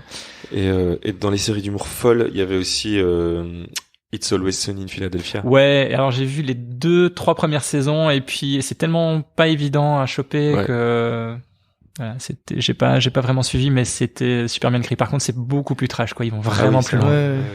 Avec dans C'est les super. premiers épisodes avec Danny DeVito qui Qui est dégueulasse. Ah, Qui est vraiment qui met la dégueulasse. prostituée dehors parce qu'elle vient de faire une overdose et qu'il la jette comme ça comme une espèce de vieux torchon sur le palier. Une meuf qui a fait une overdose comme ça, elle dégage. Par contre, ouais, moi, donc, ils en sont à la saison 14. Ok. Ah, ça continue, c'est Ouais, encore. ouais, ça ah ouais. continue. Et donc, je spoil ou pas des aspects de la série ça, Attention, spoiler. Attends, Vas-y. bah voilà, on a prévenu. Voilà. Spoiler. Donc, Les gens. il y a, donc, vous voyez, il y a le personnage Mac. Ouais. Tu vois, on sous-entend comme ça qu'il est gay ou qu'il a des tendances bisexuelles ou quelque chose. Donc, il y a vraiment un épisode où il fait son coming out, où c'est acté, c'est comme ça. Et puis il y a un autre épisode où il essaye de faire faire Coming son back. coming out Son coming in. son coming out auprès de son père qui Ah. est en prison et qui ne l'accepte pas du tout, tu vois. Et cet épisode-là, il est juste fou. Ça te prend complètement À revers. En fait, ça fait l'inverse de tout ce que tu pourrais t'imaginer de It's Always Sunny in Philadelphia. C'est un numéro de danse contemporaine qui dure 10 minutes et qui est juste fou quoi. Et Waouh. Ouais. avec une vraie danseuse professionnelle. Ouais. Enfin bon, et en plus il y a une blague parce que il y a un moment. Enfin bon, je raconte trop. Mais j'ai l'impression qu'ils n'ont jamais vraiment arrêté de se réinventer tout le temps. Non, C'est- jamais. c'est- Il y a bon, des là. saisons un Parce que peu c'est moins eux qui bonnes, écrivent, mais hein, c'est, ouais, c'est eux qui écrivent et qui. Enfin, Donc c'est Mac, non, Glenn Howerton, qui sont les deux acteurs principaux, on va dire. Enfin, les deux- ouais, Charlie Day Mm. et alors le troisième qui joue Mac justement, c'est Je me rappelle plus des noms des acteurs. Rob Charlie Day, McElhenney. Rob Et McElhenney. donc c'est eux trois qui écrivent Ouais. et c'est eux trois qui jouent. Ouais. C'est... Et Rob McElhenney, il a une nouvelle série sur Apple TV qui va sortir sur genre ils sont une boîte de développement de jeux vidéo et on voit un petit peu la vie. Enfin, on voit ce qui se passe dans ce genre de boîte et c'est un peu genre It's Always Sunny mais Ah ouais. Ok. un peu moins trash, mais tout aussi foufou, barré, avec certains acteurs de la série qui reviennent dans l'autre, avec des gens de Community aussi, avec vraiment ça. Dans le monde ça de va la pas mal. tech, il y avait aussi Silicon Valley qui Ouais. vient de s'arrêter Ah et qui ouais. était vraiment très très bon. Mhm. C'était vraiment une très bonne série que j'avais vraiment adoré. Et une autre série aussi terminée. Je regarde plus de séries parce qu'elles sont toutes Ah terminées. oui, voilà. C'était VIP avec Ah ouais, Julia ouais, Louis-Dreyfus. Ouais. Ah, j'ai pas vu ça. Qui Mais, suit en fait la vice-présidente des États-Unis d'Amérique et son staff. D'accord. C'est une espèce de West Wing, tu vois, Ouais. la Maison Blanche, mais Comique. comique Ok. et vraiment trash quoi. Et Mais ils ont raflé plein de prix. Elle ah, mais aussi, meilleure actrice. c'est jeune scène hilarant, comique, plein de c'est fois. hilarant, mais je te conseille de regarder avec les sous-titres parce que même avec les sous-titres, faut suivre parce que c'est je pense qu'il y a 20 punchlines par seconde, c'est hallucinant. Ok. C'est super drôle, mais ça va très très vite. Un peu comme Amnesty International, pas du tout. C'est moins drôle. Arrested Development. Ouais. Ah ouais, ouais, ouais. Là aussi, c'est de la. Mais je pense, je me demande C'est si c'est lié. pas les mêmes créateurs Ok. et il y a un acteur qui est dans les deux C'est ça, séries. ouais. Ok, bah je me renseignerai parce que je connaissais pas VIP. Ah ouais, franchement c'est en plus c'est super intelligent parce que c'est basé sur la politique américaine, mais c'est des références vraiment à la culture politique américaine, donc des trucs vraiment très fouillés. Des fois, tu comprends pas si tu suis pas vraiment la politique américaine. Enfin, il y a des mécanismes aux États-Unis, c'est pareil. Quand tu regardes House of Cards, il y a un moment tu commences à péter un câble parce que tu dis attends, qu'est-ce qui se passe là? Ouais. C'est pas comme chez nous. Mais tu comprends, je sais pas, 70% des blagues. Et celles que tu comprends pas, tu te dis ouais, mais elles doivent être quand même terribles. Je suis sûr qu'elles sont drôles. Donc tu rigoles quand même, tu vois. Mais franchement, c'est une des meilleures séries. Ok. Cool. Eh ben, on mettra tout Mais ça j'ai déjà dans essayé de la description. télécharger illégalement, mais c'est pas facile à trouver, quoi. Ah ouais. Ah, si tu me l'avais dit, je te ramenais les DVD. merde. Voilà. Vous ferez un WeTransfer. Hein. Oui, c'est ça. On mettra le lien sur en commentaire. Un lien où il transfère. Ah oui, d'accord. Et Et là, t'as effacé tout ce qu'on a bien dit. t'imagines. Tu recommences à Je m'appelle zéro. Marc Dubuisson, je suis auteur de BD et j'ai un train à prendre. Donc, Putain, toute la journée, quoi. Comme C'est ça, pas on l'a vrai. refait 8 fois. Alors, 8e épisode, 8e prise. Alors, non, moi j'avais une question qui n'est pas de moi. D'accord. Donc là, sans transition. on prend les questions du public. Ouais, exactement. Non, c'est la première fois que je fais ça. En fait, j'ai posé la question. Oui, si vous avez des questions, on reçoit un invité, on vous dit pas qui, mais posez-nous des questions. Donc tout le monde s'est rué, c'est-à-dire personne. On a eu aucune question, donc j'ai dû forcer un peu. Et j'ai un pote en message privé. Je lui ai dit, vas-y, pose une question, s'il te plaît. C'est comme dans les conférences, tu sais, le moment des Ouais. questions où t'as tout le monde qui se regarde et on sait pas trop. Et donc c'est la question de Greg. Ça lui fera plaisir qu'on pose sa question, qui me disait quel est ton rapport au corps? Que penses-tu du cerveau ou des autres organes en général? Bonne question. Alors mon rapport au corps, ça dépend en fait. Si c'est le corps de quelqu'un d'autre ou le mien. Mon rapport à mon corps est, je pense comme beaucoup de gens, pas terrible. Ouais. Je suis quelqu'un de très complexé. Ok. Mais je sais pas. Le cerveau est très intéressant. C'est du cerveau que vient tout. Ouais. J'aime bien. Je trouve que une discussion un peu plus fouillée est beaucoup plus intéressant que du small talk. Par exemple, si je devais revenir sur le marché de la séduction, j'aurais vraiment beaucoup de mal parce que je suis totalement nul pour les conversations qui n'ont pas d'intérêt, pour les questions à la con du genre quel est ton rapport avec le corps, tu vois. Là, j'essaie de gagner du temps, mais je sais pas du tout quoi répondre. Mais non, je sais pas. J'ai un mauvais rapport avec mon corps, ça c'est sûr. Ok. Avec le corps des autres, je m'en fous en fait. Enfin, c'est pas un truc qui me. Moi, ça me fait rire les gens quand tu leur demandes alors pour toi l'homme ou la femme idéale et comment, et puis des gens qui disent ouais, une grande blonde, je sais pas mince, mais drôle, d'accord. Je sais pas, j'ai pas vraiment de. Je me dis pas tiens si je rencontre une fille comme ça. Je suis sorti avec des filles totalement différentes, avec des corps totalement différents. Enfin, c'est pas du tout. J'ai pas de rapport vraiment important par rapport au corps. Je pense que le fait que je sois moi-même complexé du mien me fait prendre beaucoup de recul par rapport au corps des autres. Donc après, voilà, je trouve que ma femme est magnifique, mais ça fait pas tout quoi. Heureusement, il y a le reste. C'est ça. Et donc qu'on foute la paix aux gens avec leur propre corps, parce que on a souvent tendance. Enfin, je pense que nous, on essaie de faire attention parce qu'on est quand même un peu justement attentif à toutes ces problématiques. Mais je crois que les gens font trop attention au corps des autres et on leur fout pas assez la paix. Mais complètement. Mais oui. Mais je pense que j'en faisais partie aussi inconsciemment, par exemple. Mais on l'a tous été, je pense. Tu vannes quelqu'un qui a fait trop de chirurgie esthétique, tu vois. Sur Twitter, ça c'est un truc facile. Ouais. J'avais fait un tweet un jour où Courtney Cox avait fait une photo d'elle. Elle avait fait un selfie, puis j'étais tombé dessus et elle a fait énormément de chirurgie esthétique. Et j'avais dit Courtney Cox maintenant, elle arriverait pas première à un concours de sosie de Courtney Cox, tu vois. Et je me dis mais c'est complètement con. Enfin, ça n'a aucun intérêt quoi. C'est la vanner. Oui, elle est pas née avec ce corps-là, mais il y a tout un tas de choses qui ont fait que elle était suffisamment complexée. La société l'a suffisamment complexée pour qu'elle en arrive à faire de la chirurgie esthétique. Et si elle se sent bien comme ça, il y a pas de souci. Et c'est vrai que on est habitué à scruter le corps des autres, peut-être justement pour essayer de se comparer et de foutre les autres un peu dans la merde pour se surélever en marchant sur les autres.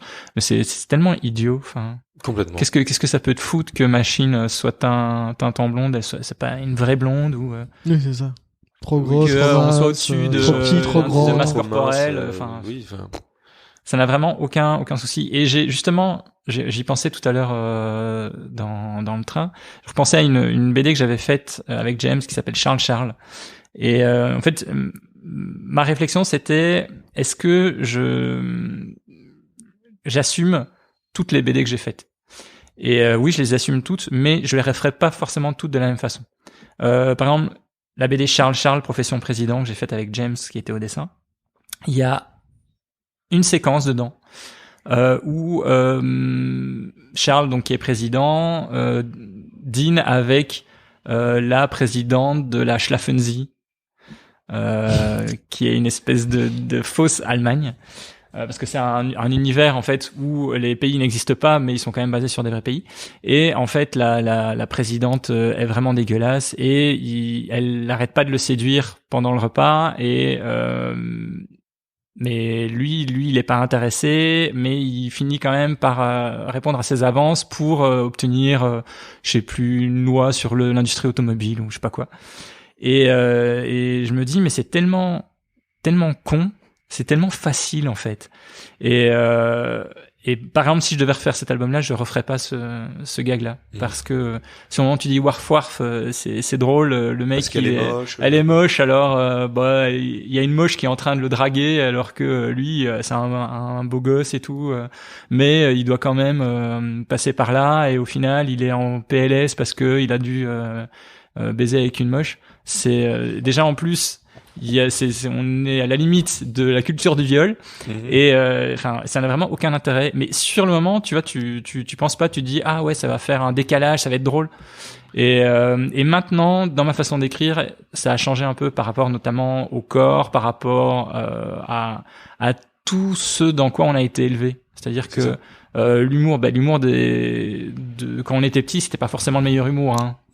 C'était pas le plus drôle. Voilà, c'est ça. T'as tendance à taper sur les minorités, et c'est ça qui est intéressant en ce moment, c'est que tu es obligé de te remettre en question. Et quand tu te remets en question, tu te dis, mais en fait, ça ne peut qu'être bénéfique pour mon humour, parce que tout ce qui part de préjugés, de stéréotypes, c'est juste pas drôle. Et pourquoi c'est pas drôle? Parce que bon, déjà c'est oppressant pour oppressif pour certaines personnes, et de deux, ça a été fait des millions de fois, et c'est le degré zéro de l'humour, quoi. C'est ça. Et donc le rapport au corps et au corps des autres fait partie de ça. Mais non, et par contre, j'ai déjà eu des discussions avec des potes qui sont aussi comprennent que à un moment, oui, on est dans un moment où les choses sont en train de changer, que c'est important de pas mettre les gens de côté, communautarisme et tout ça machin. Et pourtant se disent, mais je vais continuer à faire mes blagues sur les gros parce que c'est rigolo, ou je vais continuer à faire mes blagues machin. Et donc il y a toujours ce truc où ok, on est d'accord de se remettre en question, mais c'est le changement, parce en que fait. sinon, ouais, c'est ça. parce que sinon on ne peut vraiment plus rien dire. Non, mais ça demande du travail, non, en fait. Il suffit de dire les choses, mais des choses différemment, quoi. Ça demande de plus de travail. Depuis que je fais attention à ça, je travaille plus parce que j'ai plus de déchets. T'as des jeux de mots, des bons mots. En fait, souvent, tout ce qui est un peu grossophobe, homophobe, raciste, ça vient déjà de trucs qui viennent de très loin, de ce dans quoi tu as grandi, parce qu'on a tous grandi dans le racisme ordinaire, par exemple, la grossophobie ordinaire, etc. Et en même temps de blagues faciles. Et à chaque fois que tu fais des trucs comme ça devient facilement parce que c'est facile. Il n'y a pas de secret. C'est un réflexe, en fait. C'est un réflexe, voilà. Et on est passé d'un moment où tout le monde dit ce qui lui sort de la tête à maintenant tu mets un filtre. Et ce qui sort de ta tête est pas forcément drôle. Tu vois, même si tu as l'impression sur le moment que c'est drôle, il y a tout un tas de choses autour de ça qui font que au final ça l'est pas, c'est pas drôle. Et c'est ça qui est intéressant. Mais le problème, c'est que ça te demande du coup plus de travail, ça te fait plus de déchets, donc c'est du temps passé à te dire cette blague qui avait l'air drôle, en fait non, elle est juste facile et dégueulasse.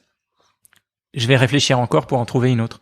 Et je pense que c'est ça qui fait chier les gens. C'est simplement qu'ils doivent réfléchir plus, ils doivent passer plus de temps sur leur vanne, et qu'ils peuvent pas juste trouver un jeu de mots et dire voilà, je vais le sortir et puis je vais avoir 3 personnes qui rigolent et c'est bon, quoi. Surtout que jusqu'ici ça marchait très bien pour eux, pour certains. Absolument. Tu vois, mais ils tout ont à fait 20 ans de carrière avec des blagues faciles. Complètement. Tout. Et ils comprennent et pas là, pourquoi du jour au lendemain. non, voilà. Du jour au lendemain, non, Ouais. tu peux plus ça. On peut plus Mais dire, qu'est-ce qui me reste alors? on peut plus Oui, c'est rien ça. dire. Tu vois, Oui, on alors peut c'est de plus là que rien ça dire. vient, en fait. Mais C'est c'est ça. un peu débile. Non, c'est clair. Et alors, ces gens-là qui ont du mal à se remettre en question, qui font ça depuis 20-30 ans, des bigards, je peux comprendre à la rigueur. Tu cites des noms.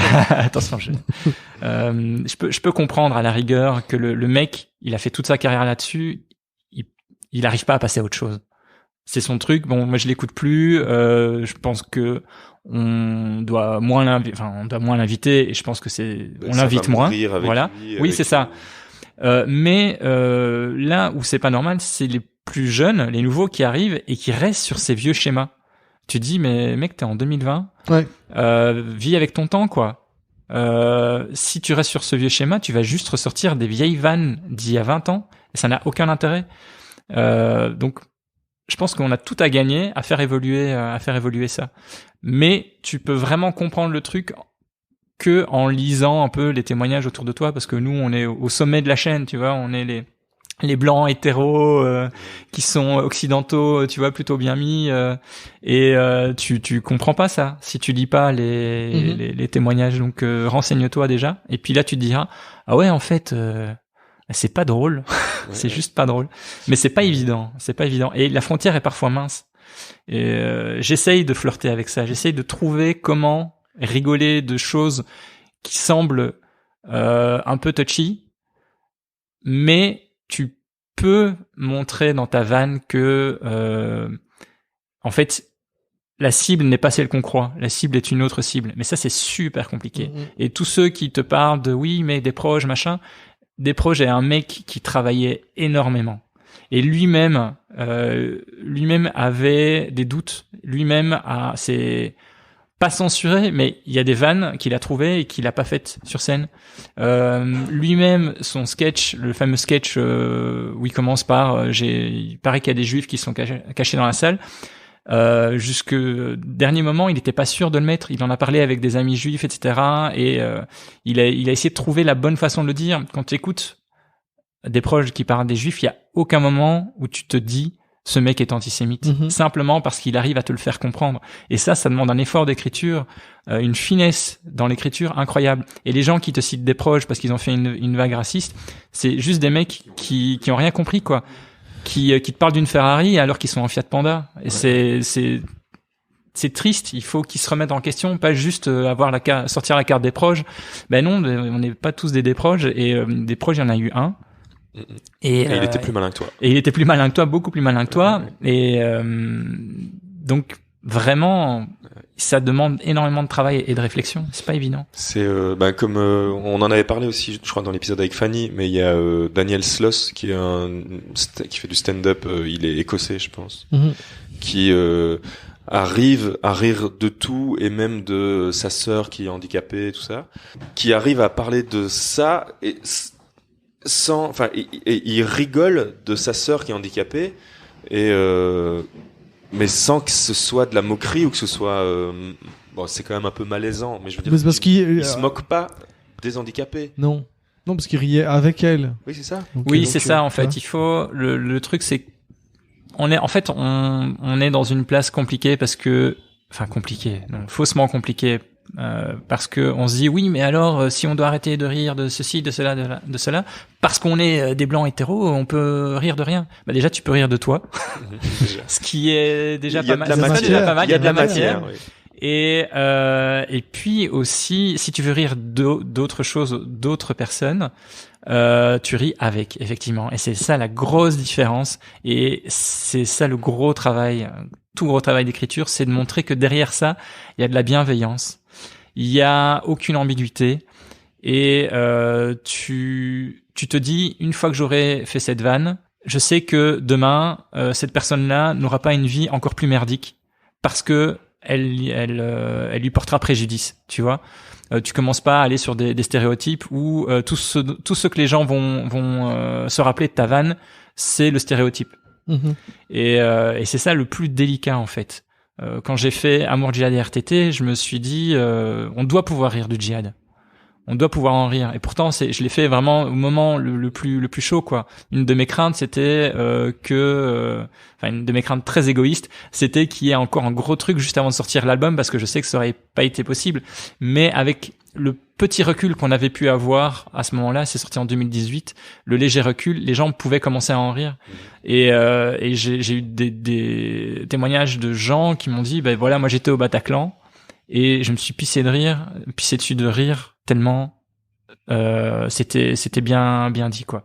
Et ça m'a fait super plaisir, parce que tu dis, j'ai pas envie de foirer mon truc. Ouais. Et voilà, je dis, ça fait prétentieux sur le moment, mais je recherchais justement ça. Je voulais faire rire tout le monde, même les potentielles victimes. Mais c'est vraiment très très compliqué, mais c'est pas impossible. Mais c'est même quelque part, en tant qu'artiste, auteur, c'est plus gratifiant. Mais c'est un challenge, mais c'est ça. C'est génial, c'est tellement quoi. plus gratifiant. Ouais. Mais évidemment, c'est tu fais, je sais pas, les roucasseries par exemple. Le type n'a pas inventé ses vannes. Le type, tout ce qu'il a fait, c'est que il a retenu les blagues qu'on lui racontait et il les redisait. Comment tu peux te dire, ouais, en fait, je suis devenu une star parce que j'ai juste mis par écrit les vannes des autres. Je raconte bien les blagues. Voilà, c'est ça. Ouais. Alors il y a ce côté encore, tu peux raconter. Il y avait Guy Montagnier qui faisait que raconter des blagues, tu vois, à l'époque. Mais ça faisait marrer mon père, tu vois. J'avais oublié celui-là. Mais ouais. Rutten aussi. Renaud Rutten, ouais. Voilà, donc bon. D'ailleurs, il a un spectacle avec Bigard, Renaud Rutten. Ah bah. D'accord. En duo. Tu vois, tout ça, tout s'imbrique. Non, mais voilà, après, je pense effectivement que en tant que créateur de blagues, il y a effectivement un côté gratifiant à faire rire tout le monde. Mm-hmm. Et sur tous les sujets. Mais c'est pas parce que tu dis il faut pouvoir rire de tout que tu peux dire n'importe quoi. Et là, les gens ont vraiment du mal, certaines personnes ont vraiment du mal à comprendre le truc, quoi. Mais c'est dur, hein. Moi aussi, je me plante par moment, parce que tu peux pas non plus te rendre compte de ce qui peut faire mal aux autres, ou t'as pas l'expérience de tout le monde. Mais il faut accepter la critique. Alors parfois tu te dis ouais, c'est un peu injuste, et puis tu réfléchis, tu te dis ouais, non, ok, je vois, je vais éviter ça. Si je dois perdre une ou deux blagues, c'est pas grave, mais j'essaierai quand même de rigoler de ce thème-là, mais de trouver un autre moyen plus intéressant. Mais voilà, ça demande du boulot. C'est ça. C'est du travail. C'est un travail. J'écoute Guillermo Guise. Oui. Il parle de plein de trucs, mais il me fait pisser de rire, quoi. Et je suis jamais mal à l'aise, parce que tu sens la bienveillance. Tu sens que quand il balance un truc sur quelqu'un, il se balance un scud à lui-même aussi au même moment. Il montre qu'en fait le bouffon dans l'histoire, c'est lui, tu vois. Et c'est possible, c'est tout à fait possible, mais tout le monde n'en est pas capable. Et parfois, si t'en es pas capable, vaut peut-être mieux passer à autre chose, quoi. Voilà. Tu vois. Mais ça, bon, parce que c'est pas ça la phrase qui dit si tu penses qu'on peut plus rien dire, c'est qu'il est temps de fermer ta gueule. C'est c'est Garage de l'offre qui a fait c'est ça, Garage de l'offre. Qui a fait d'ailleurs t'as un beau t-shirt Garage de l'offre où elle dit qu'elle t'adore, un truc comme ça, non? Ouais, c'est ça. Ouais, on s'offre des cadeaux régulièrement. C'est parti d'une tasse. Je lui ai offert une tasse où j'ai pris une photo une photo complètement à la con qu'on avait faite en dédicace, et je lui ai offert une tasse pour la remercier, parce qu'elle m'avait offert des albums, des exemplaires de son livre, et je lui avais envoyé cette tasse-là, et puis elle m'a fait, je pense, elle m'a envoyé un badge avec une photo de la tasse, pour me remercier de la tasse. Et du coup, moi qu'est-ce que j'ai fait? J'ai fait donc un t-shirt où j'ai imprimé dessus un tweet de Cyrielle qui disait que Garage de l'offre avait dit qu'elle m'adorait.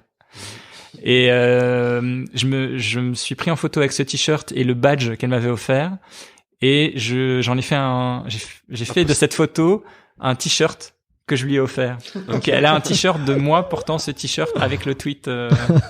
Tu connais Garage de l'offre, Pierre? Non.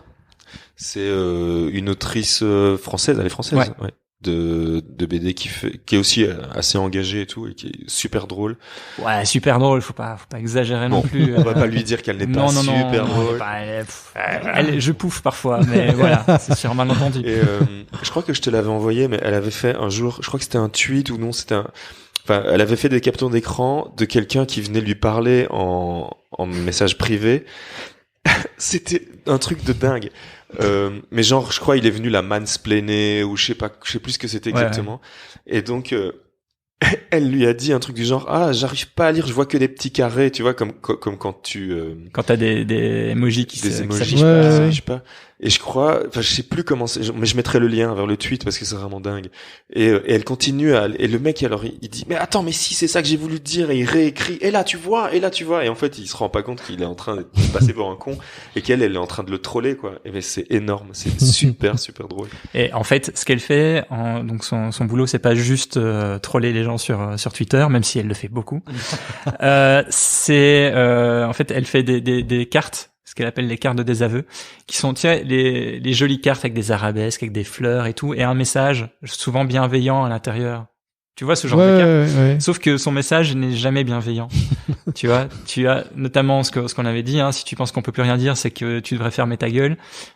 Tu sens l'urine, ou ton chat est un con, ou tout le monde sait que tu votes FN, ou des trucs comme ça, tu vois. Mais toujours avec des belles choses tout autour. C'est un truc. La première chose que tu fais en voyant la carte, tu dis une carte gentille, et en fait c'est un truc qui te dézingue. et c'est voilà, c'est pour moi c'est la nouvelle Ben. C'est la nouvelle Ben. Ça va lui faire plaisir. Ok, cool. Pierre, t'as encore des questions? Non. Est-ce que toi t'as des questions? Je sais pas, ça me ferait chier de finir sur Garage de l'offre, elle le mérite pas. Elle mérite pas. Une question. Et sinon, je peux remonter l'épisode, je mets ça au milieu et on termine sur. Et en fait, on dit que c'est quelqu'un d'autre. Sur la recommandation. On finit sur. Ouais, je peux remonter l'épisode et je mets tout ce truc en place. Non, mais pas le temps, de toute façon, de le faire. Oui, j'ai le temps de le faire. De toute façon, elle écoutera pas. Elle sait bien que c'est moi, donc elle écoutera pas. Ouais, elle écoutera pas. Non, et alors, bah oui, on va clôturer doucement. Et justement, pour clôturer, t'as des actus, des trucs comme ça, un prochain livre qui sort. Ouais, j'ai un bouquin qui va sortir dans le courant du mois de mars, que j'ai scénarisé. Ça sortira chez Pataquès, ça s'appelle Mortel. Oui. En fait, c'est une série de strips qui mettent en scène la mort, la grande faucheuse. Yes. Voilà, des strips bien sympas. Et je fais ça avec Thierry Martin au dessin, qui est un fabuleux dessinateur, qui fait des trucs super beaux. Donc ouais, j'ai hâte que ça sorte parce que ça va être bien chouette. Et puis sinon, là, je suis en train de bosser sur un nouveau livre aussi pour les éditions Delcourt et la collection Pataquès, qui sortira à la rentrée 2020. D'accord. Donc vers le mois d'octobre. Là, solo ou encore? Solo, ouais. Okay. En fait, je bossais avec une dessinatrice à la base, et puis finalement, elle a pas eu le temps, donc on a cherché quelqu'un d'autre, et puis j'ai dit à James, mon directeur de collection, bah tiens, si je faisais ça tout seul.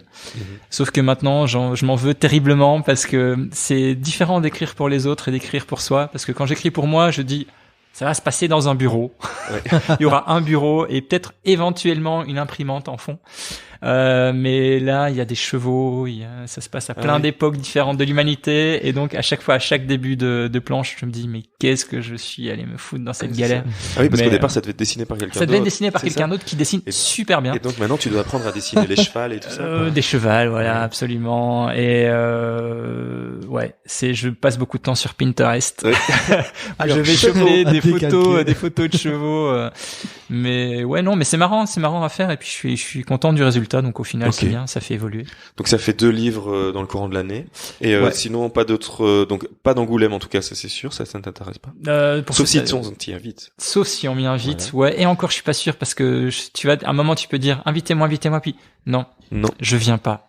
Je refuse. C'est comme la Légion d'honneur. Toi, tu veux qu'on t'invite pour refuser la Voilà, exactement. Ouais. Et après, question con, mais pourquoi, pourquoi, il y a sans doute des raisons, mais donc t'as 2 éditeurs alors. Il y a Lapin et Delcourt. Ouais. C'est ça. Ouais. Et comment est-ce que tu choisis? Tu donnes les meilleurs à Lapin et les rebuts à Delcourt? Ou comment ça se passe? Non. C'est-à-dire que Non, l'inverse, quand je j'ai peux pas le dire. quand j'ai besoin d'argent, je vais chez Delcourt. Ah ouais. Quand je me dis bon allez ça va, j'ai pas besoin de trop d'argent, je vais chez Lapin. C'est pas les mêmes avances. C'est ça.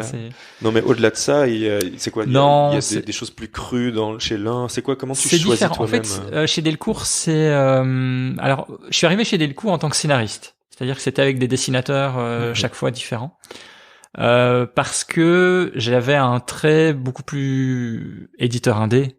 C'était pas un truc qu'on voyait chez les gros éditeurs du type Delcourt. Donc moi-même j'avais aussi une espèce de complexe par rapport à ça. Donc je me pensais même pas que ce serait possible. Donc j'étais en tant que scénariste. Et puis James, avec qui j'avais fait l'album Charles, a commencé cette collection chez Delcourt, la collection Patakès, et il m'a dit bah tiens si t'as des projets, ça me ferait plaisir de bosser avec toi. Et je me suis dit bah ouais pourquoi pas. J'ai adoré bosser avec James, ce mec est en tant qu'auteur et en tant qu'éditeur c'est le type le plus sympa qui existe, et en plus il est hyper professionnel et tout. Et j'espère qu'il écoutera pas. Et donc au départ, Guy Delcourt était pas forcément convaincu par mon trait.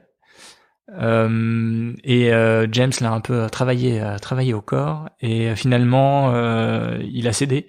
Guy Delcourt a cédé, il a dit bon ok d'accord, pour te faire plaisir, pour que tu me lâches un peu la grappe, je vais dire ok. Et donc j'ai sorti Amour de la DRTT, et c'est là que je me suis rendu compte en fait que c'était possible avec un trait supposément simpliste et des bons hommes bâtons. Tu peux quand même sortir chez un gros éditeur si t'as un truc suffisamment intéressant à raconter. Mais j'ai quand même ce rapport avec Lapin un petit peu familial, on va dire, parce que je suis chez Lapin depuis quand même un bon bout de temps. C'est quasi chez lui que j'ai commencé, donc voilà, j'aime bien aussi ce côté petite structure où tout le monde se connaît, c'est super agréable.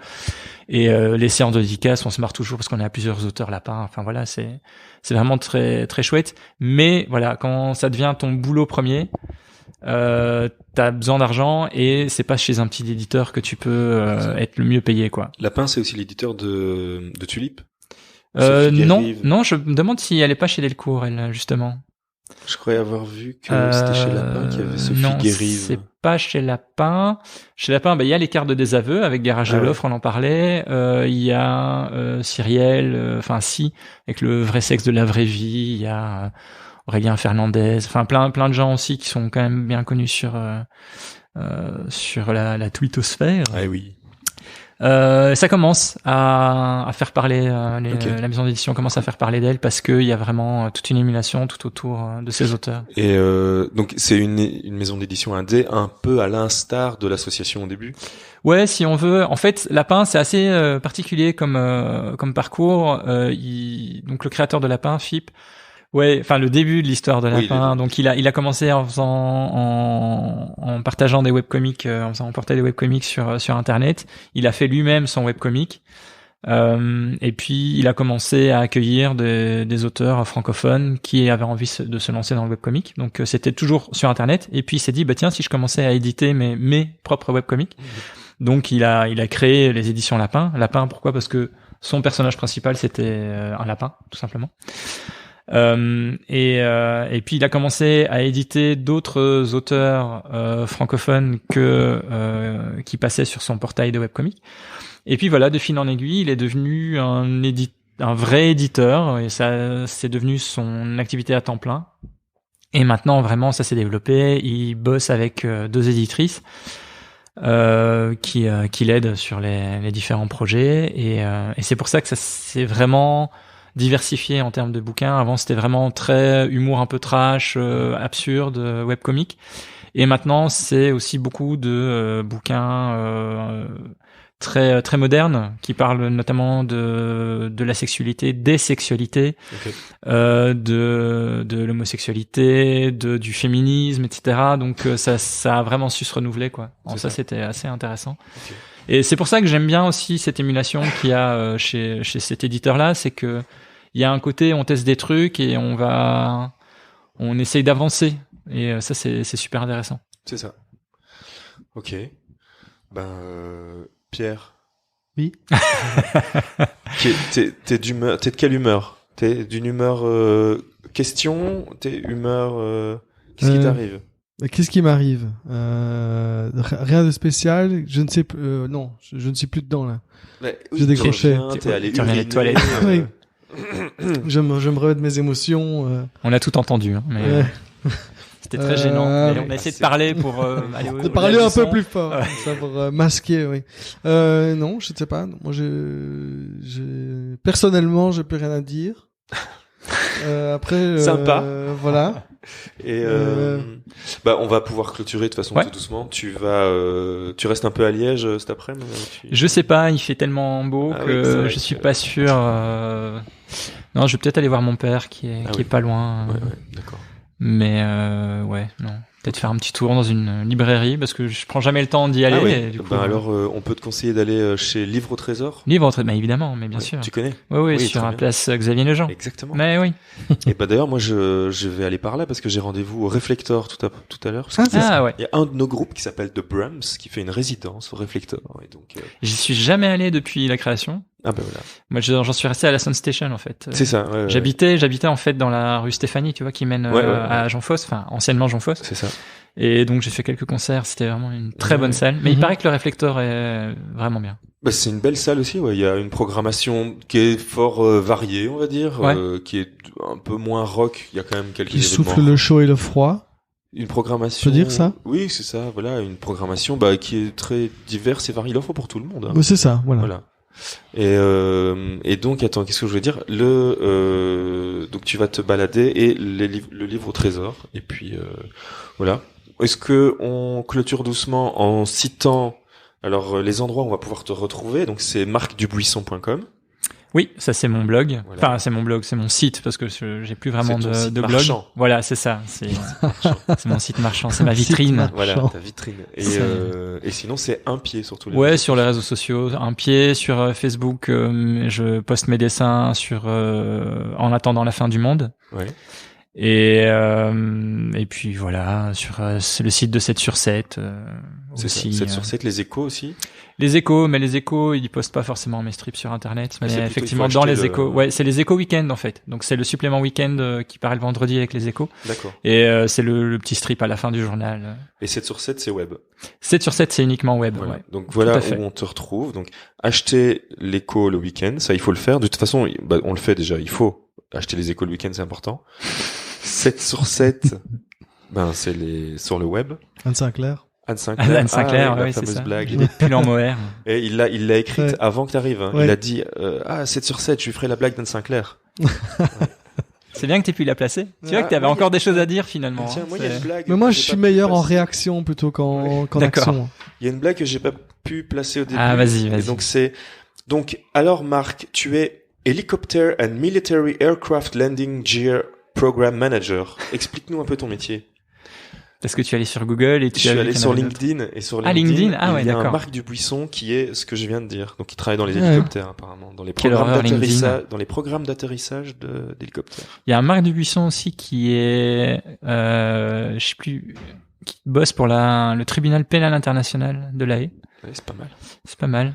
C'est pas le même boulot, mais et il y a un Marc Dubuisson qui a sorti, qui a été scénariste pour une BD. Ok. Et du coup qui se retrouve souvent dans mes bibliographies et c'est pas du tout ça. En plus c'est une BD au style très réaliste sur une abbaye. Tu vois, une espèce de BD historique. Ah oui, qui a été Et, acheté, qui a été commandé par l'abbaye pour l'histoire de Ouais, l'abbaye. enfin je sais pas, ou c'est un truc d'historien quoi, tu vois. Et j'imagine qu'il y a un historien qui s'appelle Marc Dubuisson et qui a fait ça, et ça se retrouve souvent dans mes biblios. Et j'imagine la tête des gens qui disent on va encore bien rigoler. Le truc d'abbaye, ça va être un peu, tu vois, on va y aller sur les prêtres et tout. Et La pédophilie, puis tout voilà, ça, c'est ça, ça dénonce. Et non, en fait non, ce n'est pas moi. Ouais, tu devrais peut-être refaire un remake de cette BD. Ouais, j'ai déjà fait la Nostalgie de Dieu, donc oui, niveau au début en fait j'ai commencé avec cette BD, la Nostalgie de Dieu, et en fait j'en pouvais plus parce que toutes les vannes qu'on me faisait c'était des vannes sur la religion, tu vois. Et au début tu rigoles, voilà, et puis après c'est souvent les mêmes vannes qui reviennent. Et j'en pouvais plus. Oui, Il faut que je trouve un autre sujet. Donc, C'est ça. voilà. Maintenant, je fais que des vannes sur le bureau, tu vois. Oui. The Chacun a Office. ses obsessions. The Office. Hein. Voilà, c'est ça. Ouais. Oui, en fait, c'est même pas mes vannes, tu vois. Je reprends des vannes de Tu The les Office. piques. C'est pour ça que Un c'est. Ricky Voilà. Gervais. Et voilà, donc on te retrouve partout là-bas. Nous, on nous retrouve sur amourchips.com et amourchips sur tous les réseaux. Et puis voilà, il y a le lien d'un Patreon qui se retrouve, qui est à mon propre nom, parce que le Patreon, je l'ai pris à mon nom pour voler tout l'argent du podcast. Et on nous retrouve là-bas. Et puis voilà, je crois que c'était super. Moi, je suis très très content de cet épisode. Parce Donc qu'il il vraiment chou. y a pas de chips au final, parce qu'il y a de l'amour, il y en Non. a eu. Hein. On Oui. s'est fait la bise en rentrant et tout. Je sentais que Ouais. c'était chaleureux. Et La on n'a gloire. pas droit aux chips parce que moi, Forcément. ce que j'ai répondu à Damien directement, c'est il y a des chips, je viens. Ok. Mhm. Et j'ai pas eu droit aux chips. Non. Et je trouve que franchement, c'est un peu se foutre de la gueule du monde. On n'est pas loin de là, ouais. Il y a Moi, beaucoup je trouve de gens qu'on qui a nous disent- beaucoup de travail à faire sur ce podcast, mais notamment là-dessus, Sur les chips. les chips, la manière les d'accueillir boissons, gens. la manière d'accueillir les gens. On a à peine du café et de l'eau. Parce que je trouve pour un Tu vois, pour avoir podcast, du champagne, avoir je sais pas. régulièrement des bruits de sachets de chips, de Ouais. gens qui vont farfouiller dans les sachets de chips, ça peut donner un Ça peut truc être pas très mal, hein. intéressant, tu vois. Ouais, c'est vrai. Pour les spoilers, tu vois, tu commences à spoiler un truc et tu Hop, fais un bruit tu de paquet fais de un bruit. chips. Ou alors entre les questions, tu vois, entre les séquences. Hop, un Ouais, bruit voilà, de- c'est ça. Et attention, c'est la séquence poivre et sel. Hop. Séquence pickles. Allez, pas mal. Tu vois, Non, il je y trouve a un que truc là, à on faire. pourrait bosser dessus. On va bosser là-dessus Ouais. pour le prochain. Ouais. Merci beaucoup, Marc. Ben, merci à vous. Et on se retrouve peut-être pour on refera un épisode où on enregistrera dès le début d'ici quelques mois. Je viendrai avec Edgar. Ah Edgar ouais. Cosma. Ouais. Ah ouais, voilà. Ok. Et avec ton propre enregistreur, comme ça, si on foire, on est sûr qu'on a un backup. Sinon, on le fait avec un iPhone ou Avec un iPhone, smartphone ou ouais. autre. Voilà. Merci beaucoup et à très bientôt. Ben, merci. Salut. À Salut. plus.